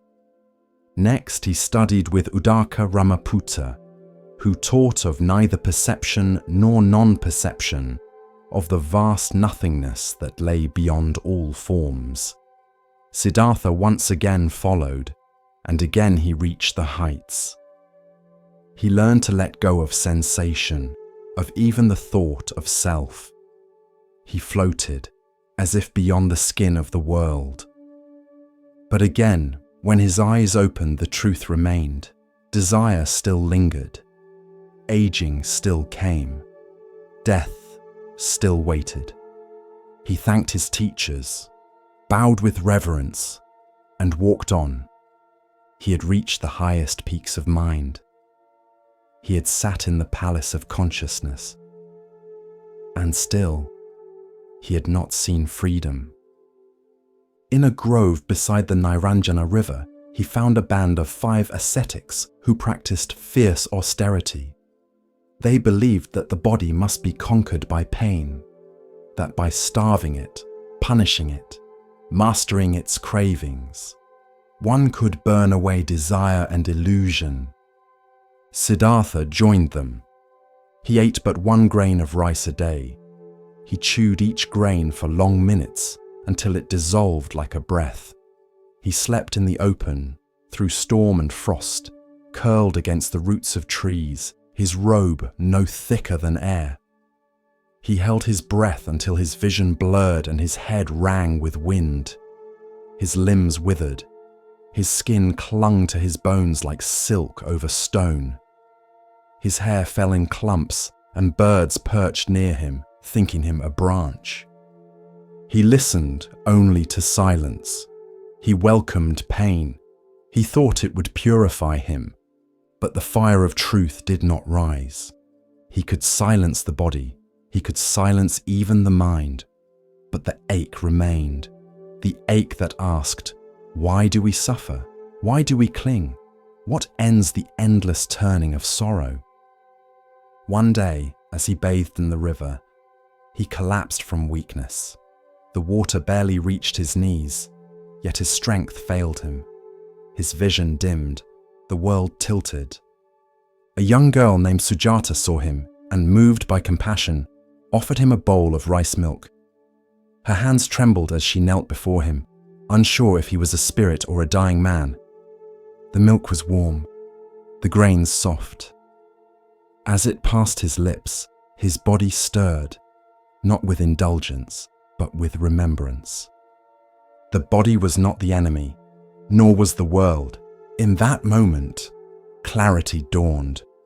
This was not failure, this was insight. Neither indulgence in luxury, nor torment of the flesh had freed him. He had lived both extremes, he had walked both shores, and both had kept him bound. He would walk the middle way, not soft and yielding, nor rigid and cruel, not drowned in pleasure, nor crushed by pain, but steady, balanced, awake. He stood and walked back to the grove. The 5 ascetics saw the softness in his step, the colour in his cheeks, and they scorned him. He has abandoned the path, they whispered. He has turned back to comfort. But Siddhartha knew better. He did not argue. He did not explain. He simply bowed and walked on. At the edge of the forest stood a great fig tree whose roots plunged deep and whose branches reached like arms toward the sky. Siddhartha looked upon it and knew, here he would sit, here he would wait. He gathered dry grass for a seat. He placed his back to the tree. He crossed his legs, rested his hands in his lap, and drew a deep, even breath. He made a vow, though my skin withers, though my bones turn to dust, I will not rise from this seat until I find the end of suffering. The sun passed. The moon rose. Birds quieted. Winds stilled. And in the silence the battle began, not with sword or shield, but with doubt and memory, fear and illusion. But that was the next story. For now he sat, still, the seeker who had tasted every path, now ready to look within. The next chapter had begun. The gates of Kapilavastu had not changed. They still stood tall and carved with symbols of victory, still flanked by soldiers in polished armor, still framed by the scent of sandalwood and rose water poured in offering. But the man walking toward them now was not the same prince who once slipped away into the dark, his silks folded neatly beside a sleeping child. He wore no crown, no jewelry, only the ochre robes of a wandering monk, faded by sun and softened by dust. His feet were bare, his hands folded around a simple begging bowl. And though the guards stiffened at the sight of him, there was something in his stillness, his presence, that made them hesitate. "Is that?" one whispered. But the other could not answer, for it had been nearly 7 years since Prince Siddhartha vanished into the forest. 7 years since the kingdom was draped in grief and silence, since King Suddhodana walked the palace gardens alone, since Yasodhara raised their son Rahula beneath the weight of unanswered questions. Now the prince had returned, but not as a prince, not even as a man of the world. He returned as the Buddha, the awakened one. The message reached the palace like a whisper carried on wind. He has returned. In the great hall, King Suddhodana stood without speaking for a long time. Then, with deliberate steps, he left his throne, No guards followed him. No procession was summoned. He walked alone down the long stone corridor, past the memories carved into every wall. He found Siddhartha standing beneath the Bodhi tree that had been planted in the garden long ago. It was not the Bodhi tree, but it cast the same kind of peace, broad shade, dappled light, and the hush of old leaves. Father and son faced each other, one with hair white as ash and eyes heavy with time, the other with a shaven head and a face so calm it made the air feel still. "You left without a word," the king said at last, his voice steady but thick. "I had no words," the Buddha replied, "only the question. And now you return with answers. I return with understanding. Not to rule, but to teach. Not to reclaim, but to share." The king looked at him long and deeply, as if trying to trace the child he once cradled, the young man who rode out in golden chariots, the son who vanished like a dream before dawn. At last, the king nodded. "Then let your mother see you, and let the boy." Yasodhara did not run to meet him. She did not cry. She did not fall to her knees. She stood in the doorway of the inner chamber, her sari plain, her hair pulled back, her face worn not with age, but with waiting. "I knew," she said quietly. "I knew you had not died." The Buddha lowered his gaze. "I died to what I was," he said, "so that I could be born to what is." "And us?" she asked. "What are we now?" He stepped closer but did not reach out. The rules of a renunciant were clear. No touch, no home, no possession, and yet his eyes held something that made her breath catch. An ache, a reverence, a peace deeper than comfort. "I carry you with me," he said, "not in desire, but in truth. In knowing that even love must be freed from clinging to shine in full." Behind her, a boy's voice echoed through the hall. "Mother, who is it?" Rahula stepped into the light. He was 7, just tall enough to look up with question, just old enough to sense what was unspoken. His eyes, so like his father's, widened as he saw the man in robes. He looked at his mother, then back at the man. "Is this?" Yasodhara nodded slowly. "This is your father." The boy approached carefully, drawn not by familiarity, but by gravity. The Buddha knelt, bringing his eyes level with the child's.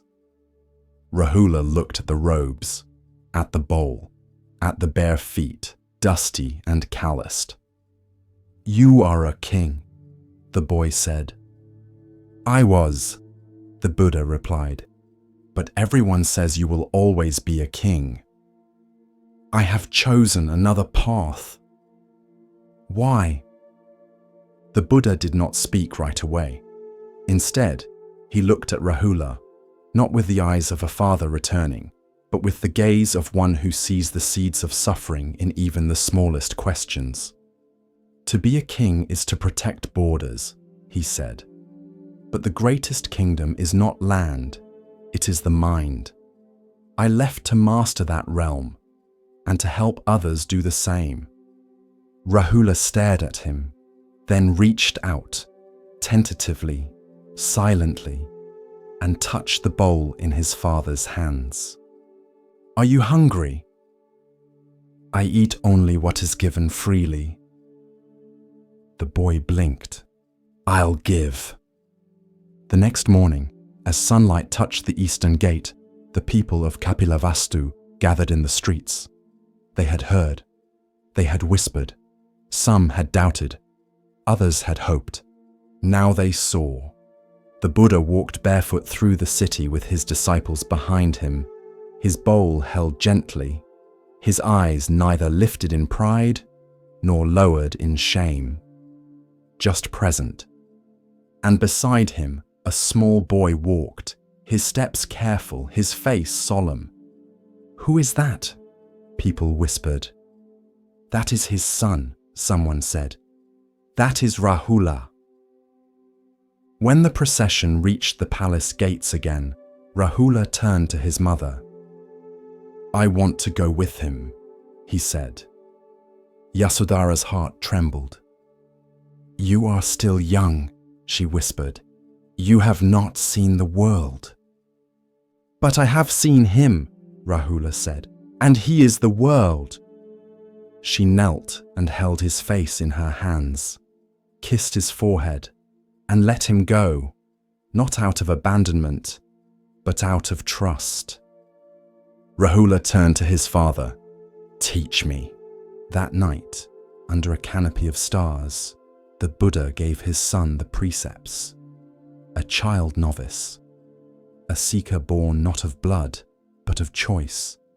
He named him Rahula, not in casual use, but in truth. Fetter, for that is what the boy had been once, a golden chain pulling at his heart. But now the chain had turned to light, not attachment, but connection, not weight, but legacy. The Buddha looked at his son as he slept beside the fire, curled in a robe too big, holding a wooden begging bowl like a treasure. And for a moment, the silence was not empty. It was full. Years later, Rahula would become a monk in full, respected for his insight and restraint. He would ask deep questions and receive answers not as a prince's son, but as a seeker in his own right. But none would forget that first night. When the Buddha returned, not with chariots, but with calm, not to rule, but to gaze into his son's eyes, and say, without speaking, "I left so you would not inherit illusion. I returned so you could choose the truth." And in that silent gaze was everything a father could offer and everything a seeker could need. As the lantern of awareness glows a little brighter, we come to a tale about seeing with more than the eyes. Let the stillness guide you now, and listen carefully to the next story.